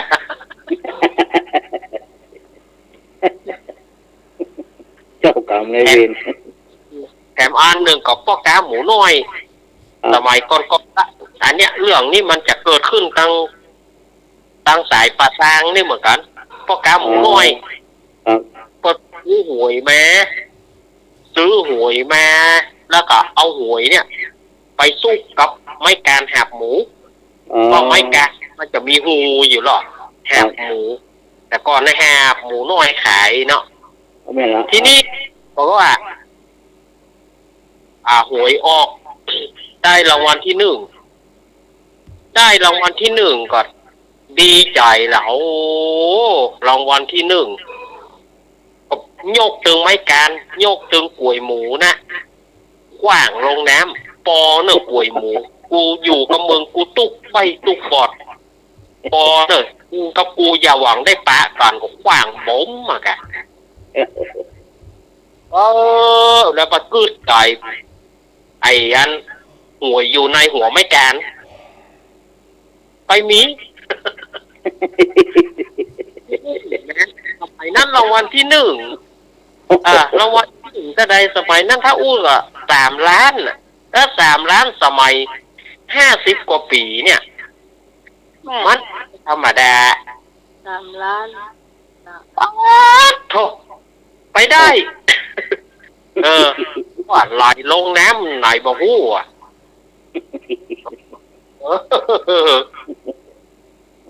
อันนี้เรื่องนี้มันเป็นเรื่องจริงนะทางอำเภอป่าซางนี่สมัย50 กว่าปีละ โอ้ พวกกาหมู ครับ ไปใจพาดพิงเนอะไอ้พงเนอะเดี๋ยวไอ้พงเดี๋ยวว่ามาพาดพิงอย่างป่าซางนี่ อันนี้ปนอู้ขึ้นฟัง ปนอู้ ขอสร้างรูปแรกเลย กู้ทุกฟังเขาก็เอามาเล่าต่อกันไปอยู่บ้านแซมไม่เดือดร้อนเนาะ ป้าแซมต่างมันใกล้ฮั่นหรอ เดี๋ยวไอ้พงจะประท้วงมากะโอ้โหว่าอันไหนกันเนี่ย นี่แม่แล้วก่อนแม่ค้าพวกนั้นมีถุงสตางค์ผ้าเนาะถุงสตางค์ผ้าพวกเน็บแอลอ่ะเนาะเน็บสหางอ่ะใส่ซิมอ่ะเนาะกลางถุงใส่สตางค์อ่ะเก็บตายพับตายไม่ล่ะแล้วก็ใส่ถุงสตางค์แล้วเน็บแอลอ่ะ ครับไงครับไม่ได้สมัยนั้น500,000นู่น50 ปีอ่ะ 500,000เนาะหลวงตาครับผมขอบคุณหลวงครับให้ข้อมูลแม่แล้วเนาะให้แม่ละ หลวงตากริบบอกว่าคนบอกคนอ่านผมก็ว่าไปอ่านนะหลวงตา 3 ล้านก็จะมีก็แค่500,000นี่เลย คนที่มีตั้งตัวได้เลย มีคนแบบแก้วนะถูกลง3 ล้านซื้อซื้อผลแปลงบ้านได้เลย แม่น เดือนนี้มันจ่ายเป็น6 ล้านเนาะ 6 ล้านก็มีเนี่ยก็มีคนดอนตันเนี่ยถูกมาได้ไม่ถึงตาเฮาได้ซื้อ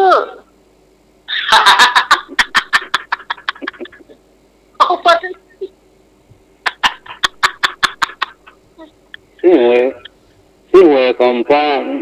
ในเกาะเขาล็อกใส่บัตรกึ่ง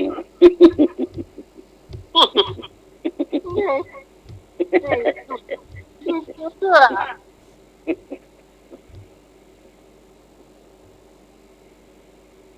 ลุงนุ้ยได้อย่างค้างก็ตะกี้ ครับ เนี่ย เที่ยของเท่า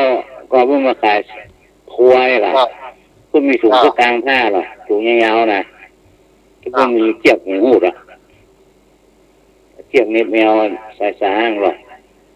นี่บุญขายครัวเดินสางไม่นักหรอกเน็บแมวนี่ขึ้นรถกันได้ล่ะแล้วมันสมาแล้วเนาะเพิ่นเตซีนแล้วเพิ่นจะคาดสางแล้วถุงสตางค์มาโปกเนี่ยลืมอ่ะ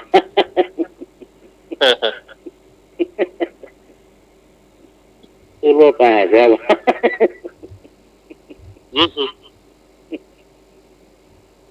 เปลี่ยนสายสิ้นไงกันเนาะสายสิ้นก็ไงกันสูงก็ตามตัวลูก ไอ้หน่อย ครับ การที่น้องเคยหันมันหูดได้เหรอ ครับไม่เป็นถุงนะถุงสตางค์ผ้ายาวๆเนี่ย ถุงผ้าถุงคอดนั่นแหละคนพูด ครับ ถูก ครับ ค่า ครับ ถูกค่าว่ามันจะมีหูดได้อ่ะ แม่น ตะกอนตะกอนก็มี ครับ เนี่ยของอาตมาเนี่ยเพิ่นประจายอย่างนั้นนะครับ จ้ะ สมัยก่อนๆนะแม่เพิ่นมีเพิ่นมีถุงหูด ครับเพิ่นขายพวกเน็บช้างยาวเนาะจ้ะ เอาตองถ้าเอาอย่างก็ไปขายนะแม่หาบตองไปขายก็จะหูด ถุงสตางค์เนาะ เดี๋ยวนี้สบายเนาะเยี่ยมมีซิปเนาะ ครับ ท่านใส่แบงค์ร้อยใส่ซิปหูด บัดเดียวมันมีอย่างนั้นล่อ ครับ นั่งไปธรรมดาอย่าพอหน้าโดย ครับจะซื้อออมสินบ่มีสตางค์แปลงบอกไม้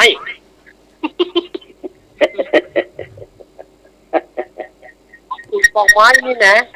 เขาได้เกยจ่ายนี่นะออมสินบอกไม้เนี่ย ต้องไม่เนาะจำมาละ บอกไม้เนี่ยไอ้บ่ฮึ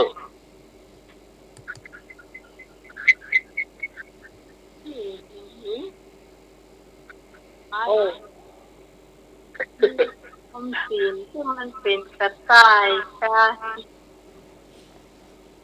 หมูกันแต่มันควักกันคนได้ คนหัวละ อันจะเอามาบุกมาอย่างจะเอาอันท่านเรียบร้อยแล้วบุกมันเนี่ยนะถ้าเป็นหูตัดลูกสิ่งเนี่ยนะเอาอาตมาจะมีอย่างหนึ่งบาซื้อมาใจายเลย ครับ อินดูท่านที่มันเอาออกโป้นได้อันนั้นน่ะ จะซื้อมาใจายถ้าว่าจะต้องบุกมันน่ะอินดูมัน แต่จะได้มัน อินดูมันเอาเป็นคนอย่างใดบอกว่านะอู้บ่ถูก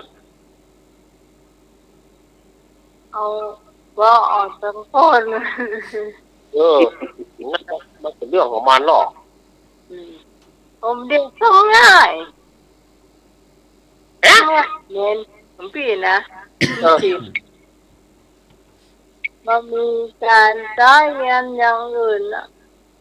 กระป๋องขนม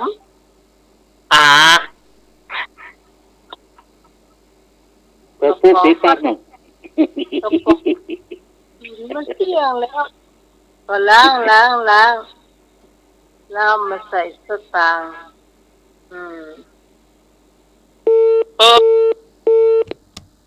ไม่ได้ไม่เต็มคนนี้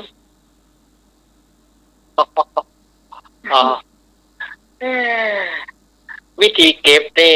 มันจะมีแต่ละคนเนาะจะเทคนิคจะบ่เหมือนกันเนาะเทคนิคของแต่ละคนมันจะมีบ่เหมือนกันต้องกระแปงอย่างก็ต้องกระแปงหีบไว้ถ้าต้อง พันใหญ่น้ำไปเหรอมันมีเต็ม มั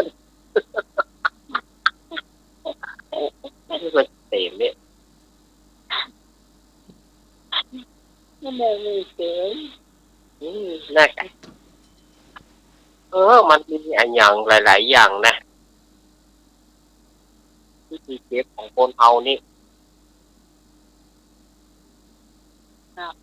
เข้าไปอย่างอ้อนเนาะ เอามาลุงนุ้ยแม่ปิ้งมาหมกอม ให้เซฟไปแกเนี่ยมาปิ้งมาหำกอมลุงนุ้ยมาอันหยำออกสุดท้ายของรายการ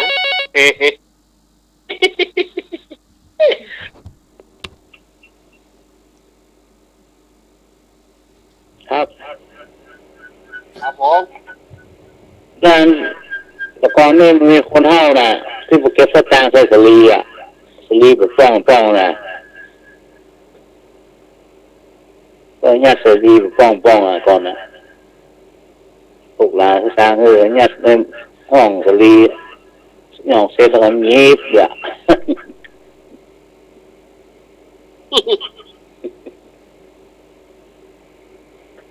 เอา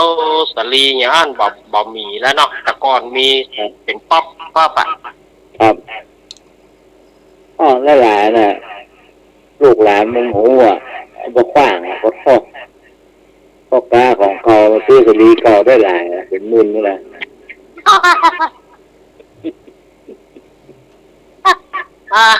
ยุ่งเนี่ยแหละ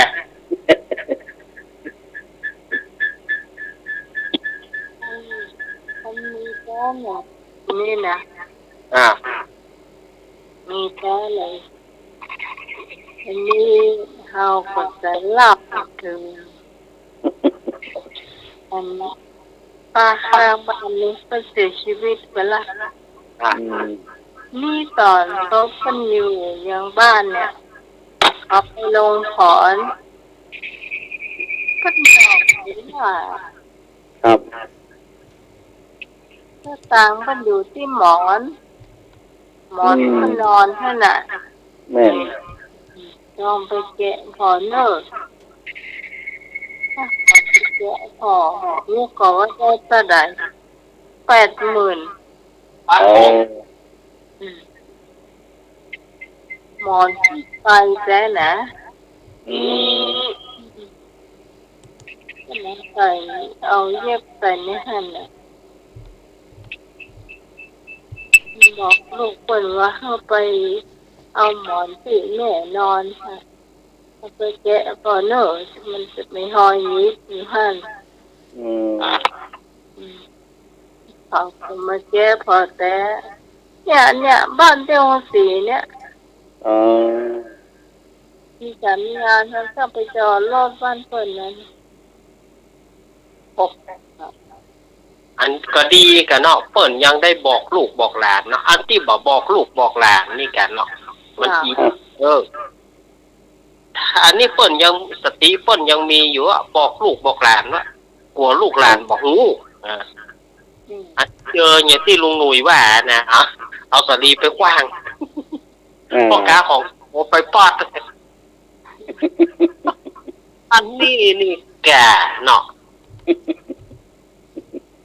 เป็นหมื่นหลายหมื่นนั่นแหละเพราะว่าเต็มอ่ะเป็นร้อนเนี่ยเพราะว่าโอ้ มันเอาละอ่ะ ครับเริ่มมีแล้วเหรอเนี่ยเอาข้างบ่าเนี่ยเอาข้างเนี่ยพวกกาเพิ่งมาซื้อเอาอย่าอ๋อตีห่อว่าฟ้อนแวดน่ะมง บอลเสร็จแล้ว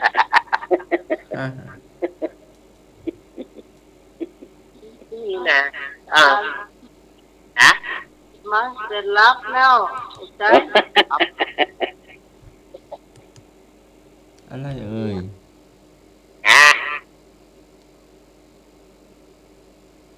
ไม่เอาเตี้ยวมีขา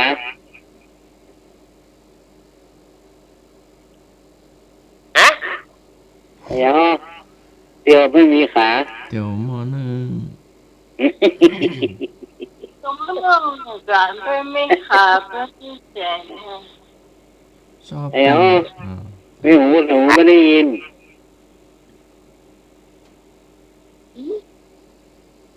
มีหูสองข้างแต่ไม่ได้ยิน หูหนวก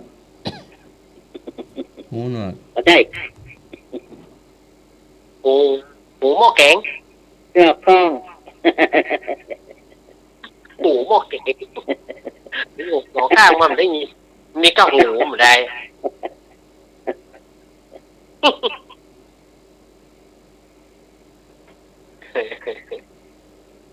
อาจารย์สมัครว่าอย่างก็ตะกี้อะไรเอ่ยอย่างก็ตะกี้ เจ้า กินทางไส้ไฟลูกแดง กินทางไส้ไฟลูกแดงอะไรอย่างเนาะ ไอตะเกียง ถูกต้องครับ ยังอย่าตั้งสร้อยไฟลูกแดงอ่ะ ชอบตื่นแต่เช้าบอกให้รู้ทุกคนได้ยินพัน ก็ตื่นกัน ไก่ ถูกต้อง ไก่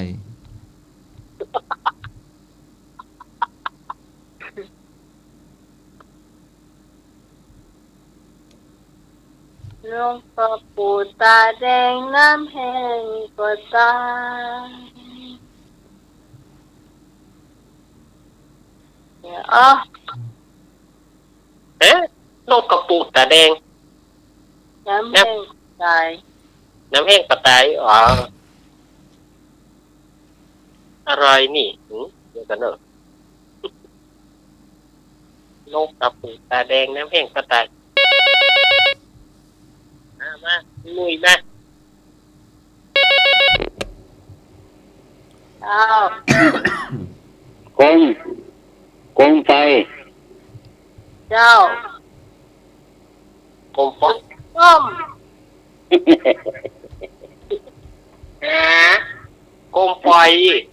ครับ เออ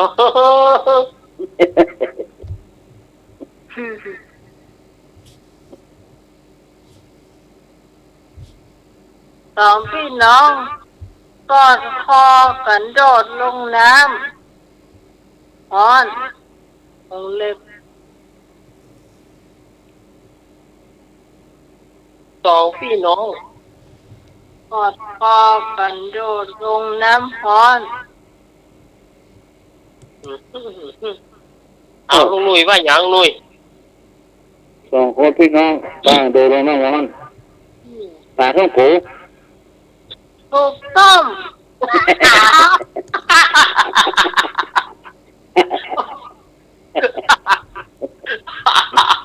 อุ้ย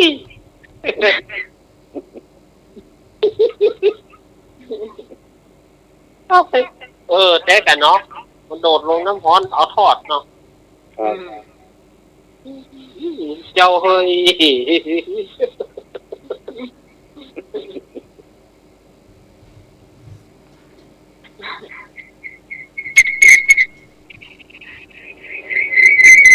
มาจากพ่ออะไร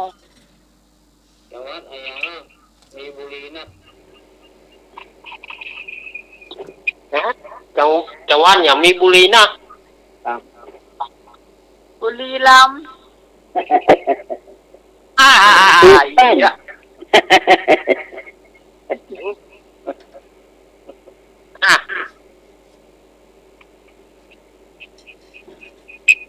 จังหวัดอะไรอย่างถ้าคนไปจังหวัดนั้นต้องเอาบุหรี่ขว้าง สระบุรี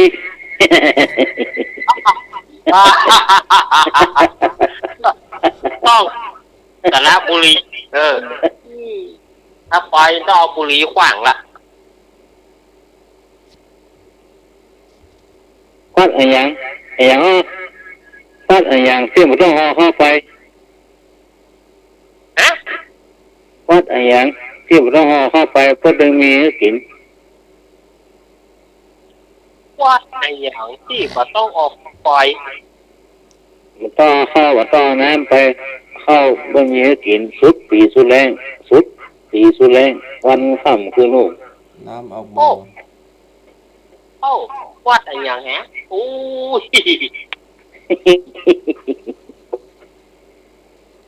วัดฝาเหง ไม่ใช่ว่าแข็ง วัดสันเหนือ โ ชื่อว่าแก อะ แม่ ชื่อว่าแก คือว่านะ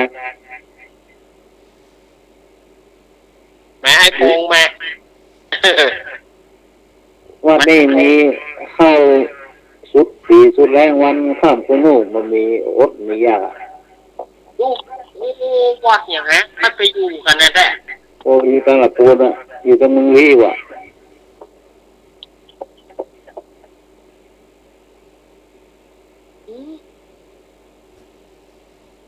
แม่ไอ้พงแม่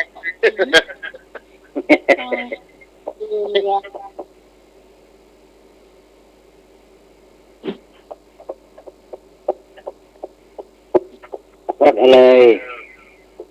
มีเข้ากินสุดแรงสุดสี เดี๋ยวเลิกวัดอันหยักแฮะ อยู่ตั้งมึงรีกับปูนว่ะวัด อ๋อ ครับถูกต้อง โอ้ฮะ ไม่หนูก็ ข้าวผัดข้าวต้ม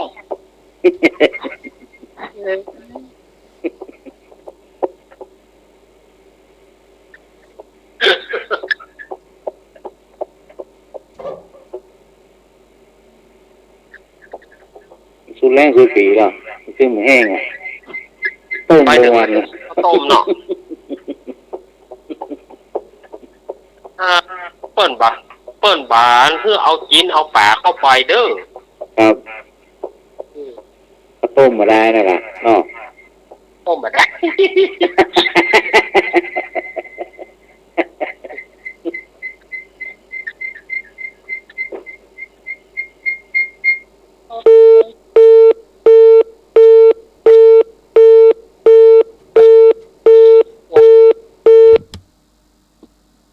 มาให้โพงมารอบดึกมาช่วยกันตอบช่วยกันตาย ยิงมาได้แล้วไม่เหนื่อย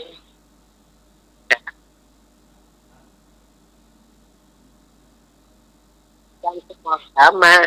มาอีก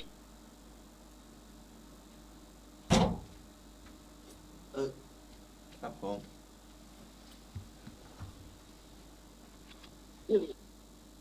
อะไรเอ่ยเป็นตา อะไรเอ่ยเป็นตาข่ายคล้ายถุง ซ้ายซ้อนกุ้งซ้อนปลา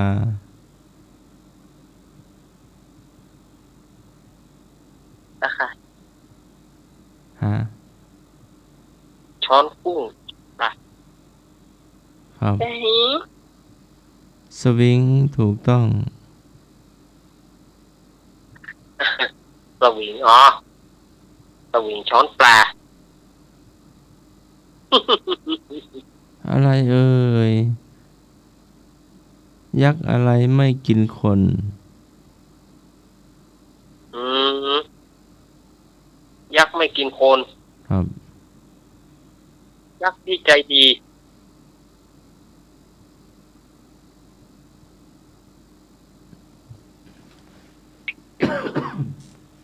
ยักษ์ตัวนี้มีความ เงาครับ เงา ครับ อาฮา อะไรเนี่ย หา อะไรเหงาอยู่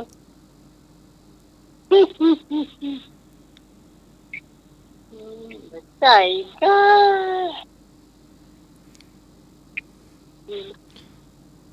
ดำหัวบาหิน เอาตีนออกล้างท้อง ดำหัวบาหิน เอาตีนออกล้างท้อง คน มีสองคำถาม คนฝนมีด การฝนมีด คำตอบที่สองคือ การล้างบาท เอาเออ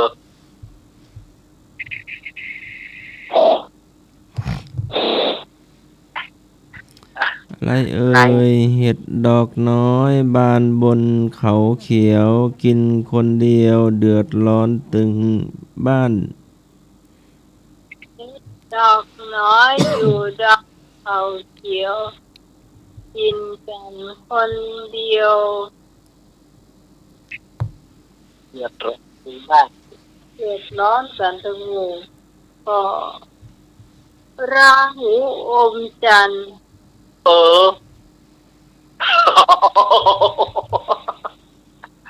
กบกบกินเดือน ถูกต้อง อุ้ย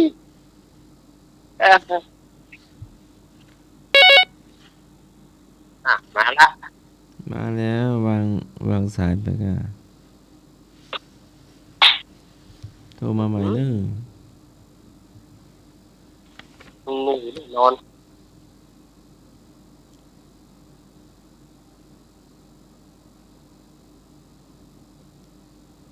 สี่ตีนกินตีนเดียว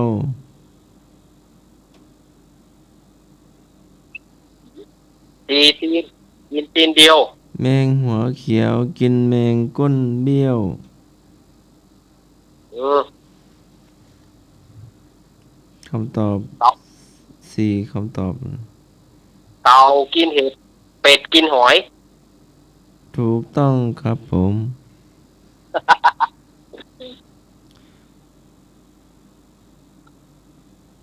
เท่ารอยตีนช้างไผมาก็ง้างไผไปก็ง้าง เท่าหอยตีนแจ้งไผ่ไปกองแง้งไผ่มากกองแง้ง ครับผม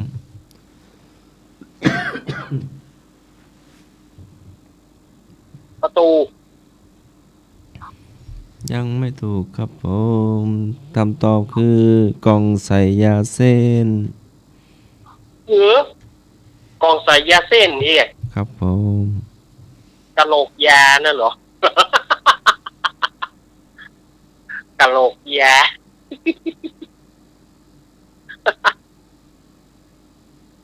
เออเออเออเออ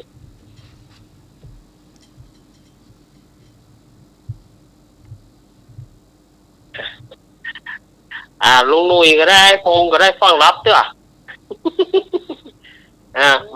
มาก่อน เออ ฮะ มาสายเนี่ยต้องเสียงฟัง เดี๋ยว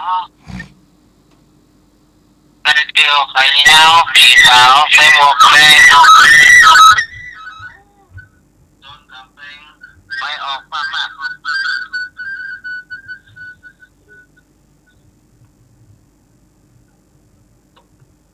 หมวกแดงโดนกำแพงไปออกมามาก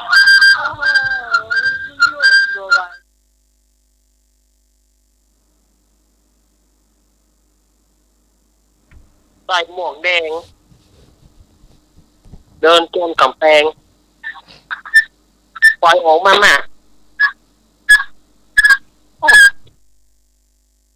ุงหน่วยบินวิทยุเด้อ ให้พงก็ว่าลุงหนุ่ย เหนื่อย ลุงหนุ่ยบอกครับอันยังเดี๋ยวกันเนอะเอ๊ะ ต้นกาแฟไปออกมาแบบ เข้า โอ้ยิ่งยังนี่เออ โอ้ย จ้าซัดจ้า ของได้เลยล่ะครับ คอยบอกหูเด้ รถเครื่อง ยาวเสื้อใส่หมวกแดงหนุนโดนกับแปงไปออกมาแบบ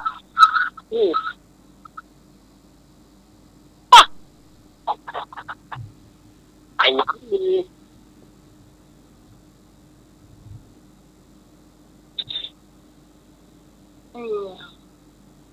ไปฉายไปฉายก็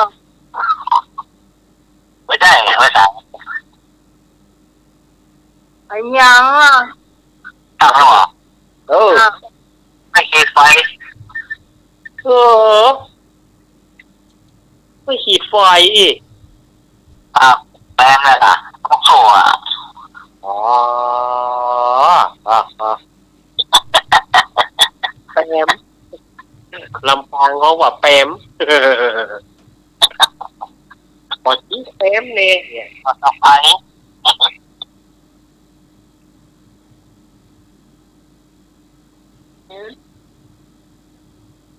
เดี๋ยวต่อไปให้หัวพี่ชิทำมาให้นะแต่เพียงพี่ชิ เอ๋เอาเหไปสอด น้ำมันเสีย สอด ถูกต้อง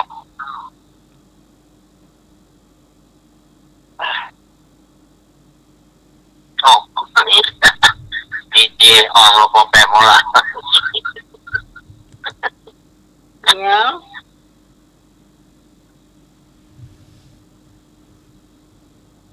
ให้สมัครนะสมัครเห็นรักเห็นแล้ว เดี๋ยวแต่ว่าอะไรนะดูบนราคา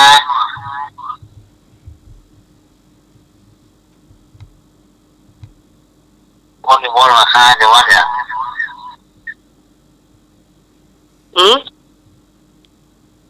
บนราคาเดี๋ยวว่าเดี๋ยว เข้า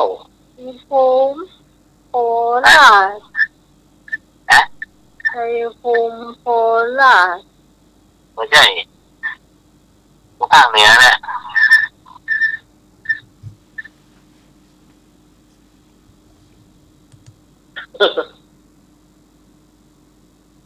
เนาะดูบนราคา ผู้หลังคา สังกะสี เอา เกิบ เขาถามว่าจังหวัดอะไร คำถามว่ายังไงนะ ใช่ คำถามว่ายังไงนะ ลองทบทวนให้หน่อย ไม่ใช่ ไม่ใช่อืม ทบทวนคำถามเลยตะกี้คือ ชุดปีแรก จังหวัดอะไรสุดปีสุดแรง ตอน บ้านเราเนี่ยแม่สอนเราไม่ใช่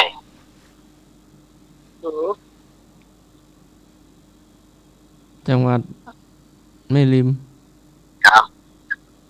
ไม่ โอ้ จังหวัดตะลิงมันมีว่ะ ว่า ฮ่าฮ่า ว่า ผมมาตอบกันเนอะเจ้า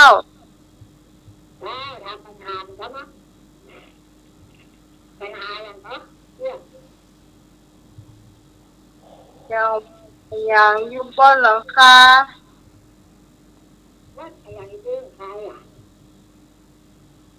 วัดคนจังหวัดเนี่ยคนอยู่บนราคาครับ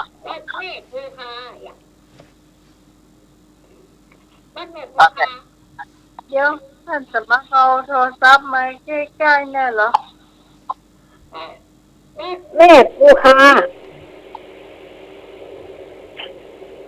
พ่อแม่ผู้ค้ามาลูกแกครับ ฮะ เชื่อเจ้า อันเป็นแผ่นฝาเป็นปูคาย ายพรไง มันเป็นเนี่ยเมื่อก่อนอย่าตื่นละมันเป็นจังหวัดนะแม่ ฮะ วัด ไปจังหวัดเลยยายพร ฮะ เป็นหมู่บ้านนะ หมู่บ้าน ครับ โอ้ยใหญ่หน่อยเอาใหญ่ฮะ มันแบบ เดี๋ยวหมู่บ้านเอาใหญ่ วัดเนี่ยกะเป็นยังวัดเนี่ยกะยังวัดเป็นหมู่บ้านเนี่ยกะ อ่า แต่ว่าเชียงใหม่อะเมื่อถึงแต่ไม่ได้ผู้ค้าอย่าง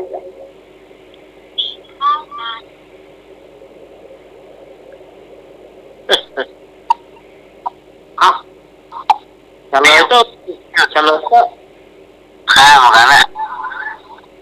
เอาว่ามาเลยเฉลยเลยยอมละ ข้ากำปามอ่ะ อ่า ก็คา ครับ โอ้มันไปเกาะโบนพุ่นเนาะ อย่างว่าลำปางอำเภอเกาะคาย มันไปอยู่บนทำมันไปเกาะคาค่ะ ไม่ถามไปจังหวัดมาเหมือนข้าถูกหมดตัวยายพรประท้วงไงนะตัวยายพรประท้วงเลยก็มอไม้น่าสา คอยฮ่าฮ่าฮ่าฮ่า ถามก็ประท้วงเสีย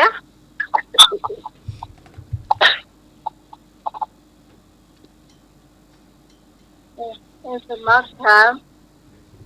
มีพอแฮม10 กว่านาที กลาง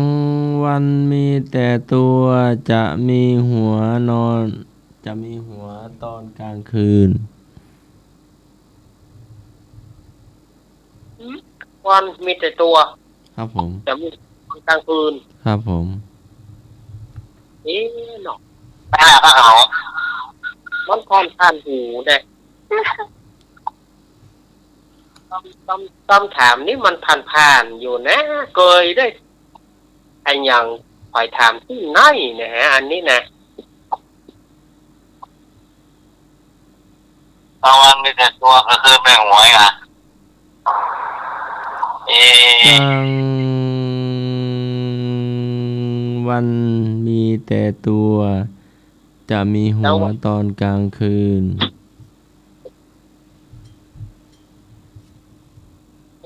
อย่างนี้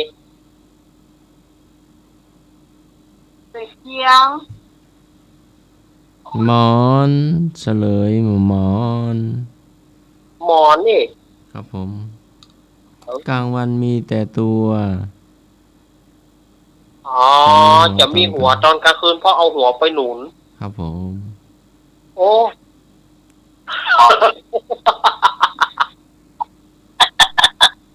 อย่างนี้ก็มี อันนี้มันอำลาแล้ว ครับอ่ะเอาว่าดออยู่ในนี่ เขาเล่นเตอะพวกนี้ มันก็ถือว่าหรอทำมาใครเครียดเขาบอกเขาเครียดหรอกกับมีข้างปากกันหรอก พอลูกตาตื่นมาฟังแล้วเจนต้องตีโผ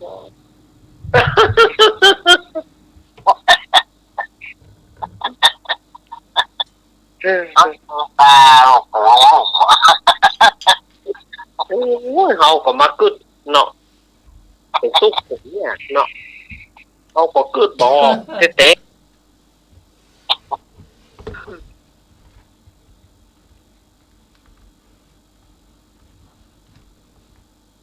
เดี๋ยวเราหอมไม่สุดแล้ว ฮะ เอาอะไรหอมไม่สุดในโลก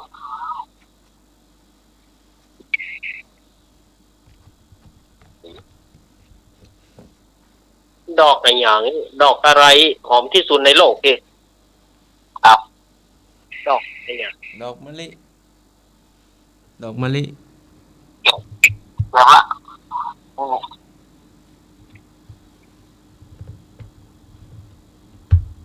เป็นดอกแต้เหรอ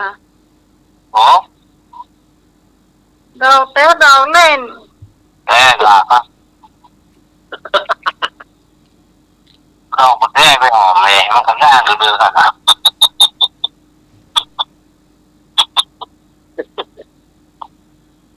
สวยเป็นโล ไม่หอมว่ะ อ๋อดอกหอมเลยหอมสุดเลยลูก เก็บตะหวา มาได้ ดอกสะบันงา มาได้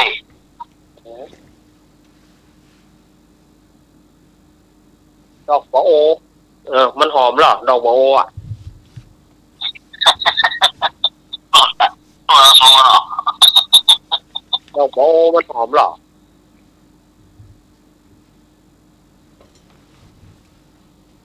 เราอย่าหอมสุดลูก ฮะ ดอกพระธรรมดอกพระธรรม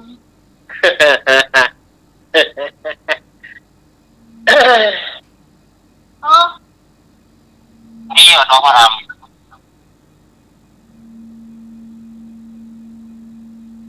รู้ไง ำรับไปอ่ะ ฮะ แค่รับไปตอบ เดี๋ยวเขาก็รับไปถ้าเขาก็ว่าไปเลยเหมือนกันละ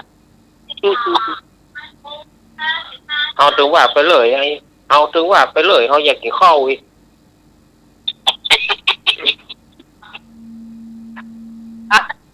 มุ้ย ไอ้เจ้าชุมใส่กัน3 คนลูก อ๋อย อมห้ามว่าให้รับ โอ้โห เข้าเขาสิ่งนี้คือรับถ้าคนที่หูจักเขาแต่เนี่ยแสดงว่าจากที่นี้รับละ อ่ะอ้าวก็เลยแล้วมุ้ยจะเที่ยงแล้ว ดอกบัว ดอกบัว ดอกบัวมันหอมมะ หอมค่ะไม่ผ้าอ่ะ อ่า ดอกบัวหอมอ่ะหอมที่สุดในโลกอ่ะดอกบัว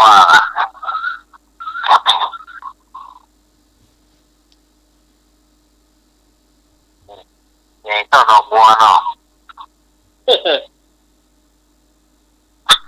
รู้เหมือนกันนะบ่เคยดม เข้ามันหอมอ่ะแค่หรอดอกบัวไว้ผ้าเอาไปเอาดอกบัวไว้ผ้าอ่ะ อืม ดอกบัวอีก เดี๋ยวผมบอก มักถาม เอางานจะเที่ยงคืนนะ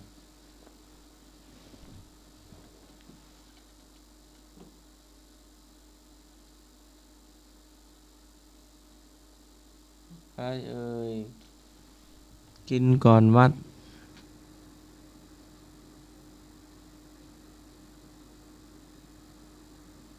อะไรก็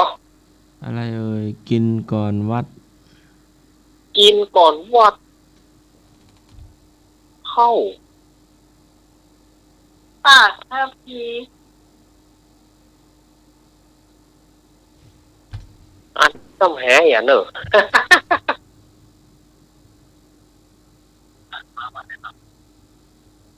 กินก่อนวัด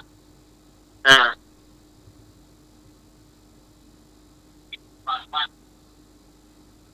โอเค เจ็บก็เลย เบ็ด ฮะ เบ็ด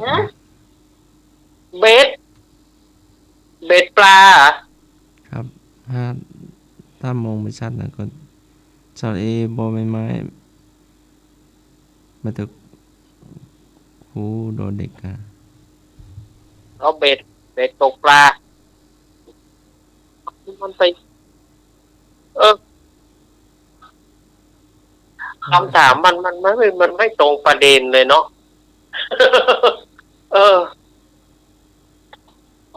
พวกมันว่าไปเลยเนี่ย มันไม่ตรงประเด็นอ่ะ มันยังไงอ่ะ กินทางก้นพ่นทางปาก กินทางก้น พ่นทางปาก บุหรี่ ไป ปืนครับ ฮะ ปืนครับ ปืน ครับ อ๋อ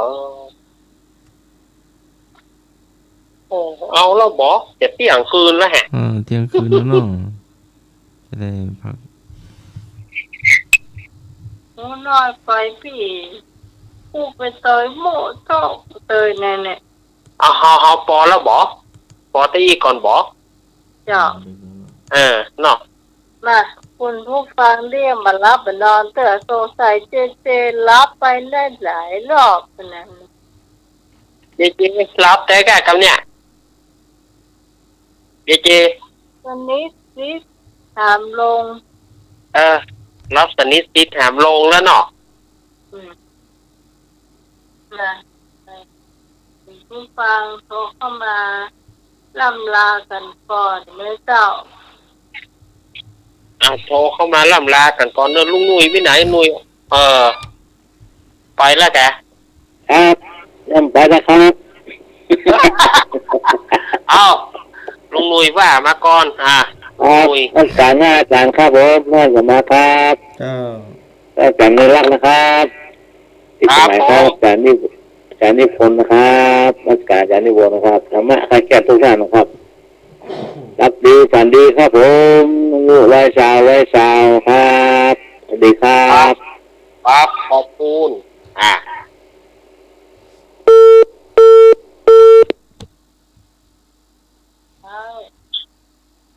จะเดินมาทำมาใจเย็นสายสุขแม่รับเป็นสุขเป็นสุขค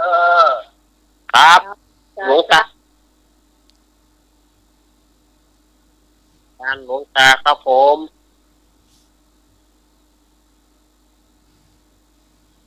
เมื่อคุณผู้ฟังที่ยังมารับมานอนเตือ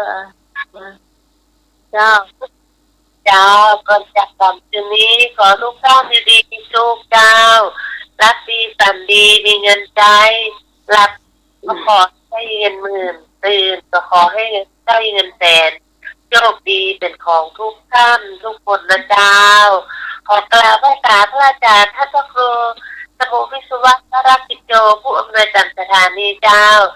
กราบไหว้สาท่านสมัครเจ้า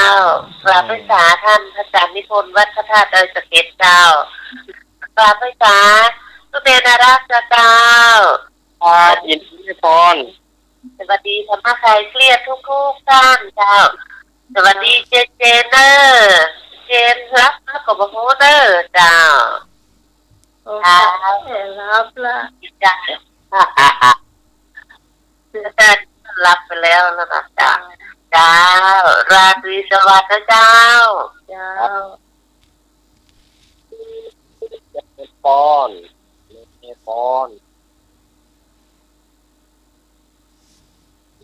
ก็คุณผู้ฟังที่ยังมารับมานอนเตือเจ้า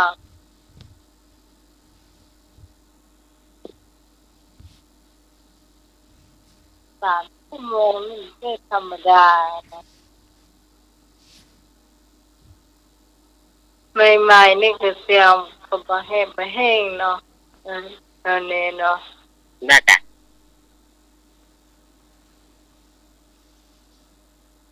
เข้าหนังหาวไปเลยรับตาไปเลยเนี่ยมีขอพระทาญาติโยมก็ยายพรเล่นมาตอนเด็กยายพรมาลาอะไรถ้าใต้ปัญหานี่ใต้ปัญหาตั้นแล้วตัวเปิดเลยอย่าพร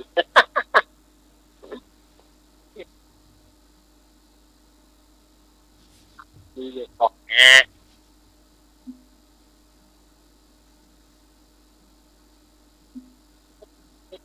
ดีเจสำลักแล้ว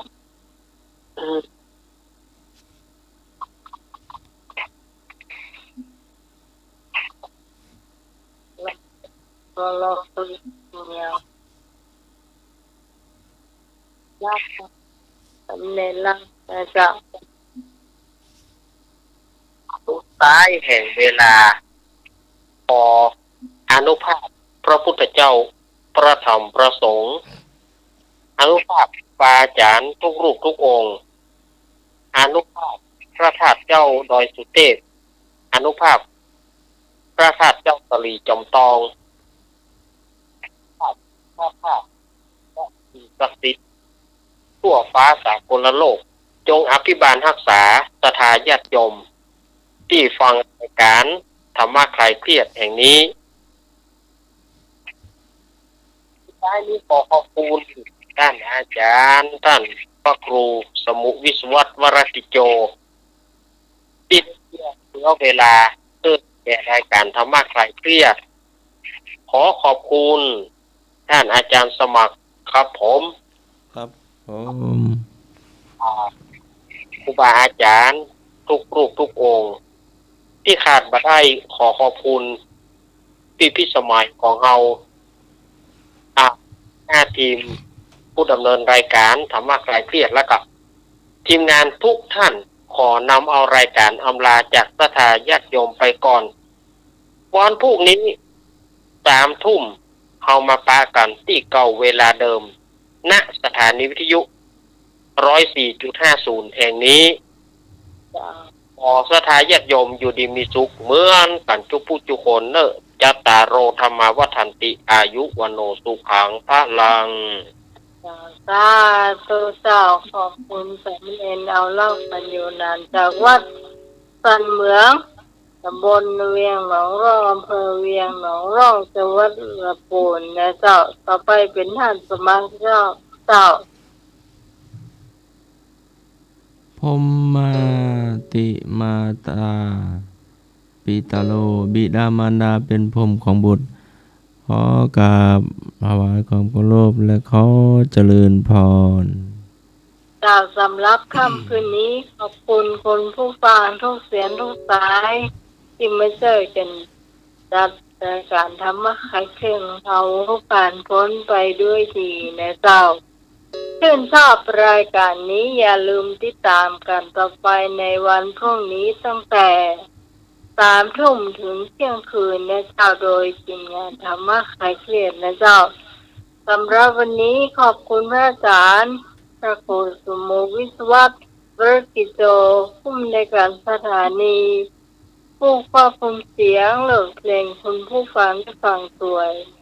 สำหรับข้าเจ้าพิสมัยสุริโยดรจากบ้านดอนตันตำบลเมืองแก้วอำเภอแม่ริมจังหวัดเชียงใหม่ลาคุณผู้ฟังไปเพียงเท่านี้ก่อนนะเจ้าขอคุณผู้ฟังทุกท่านโชคดีเหมือนกันทุกคนสวัสดีเจ้า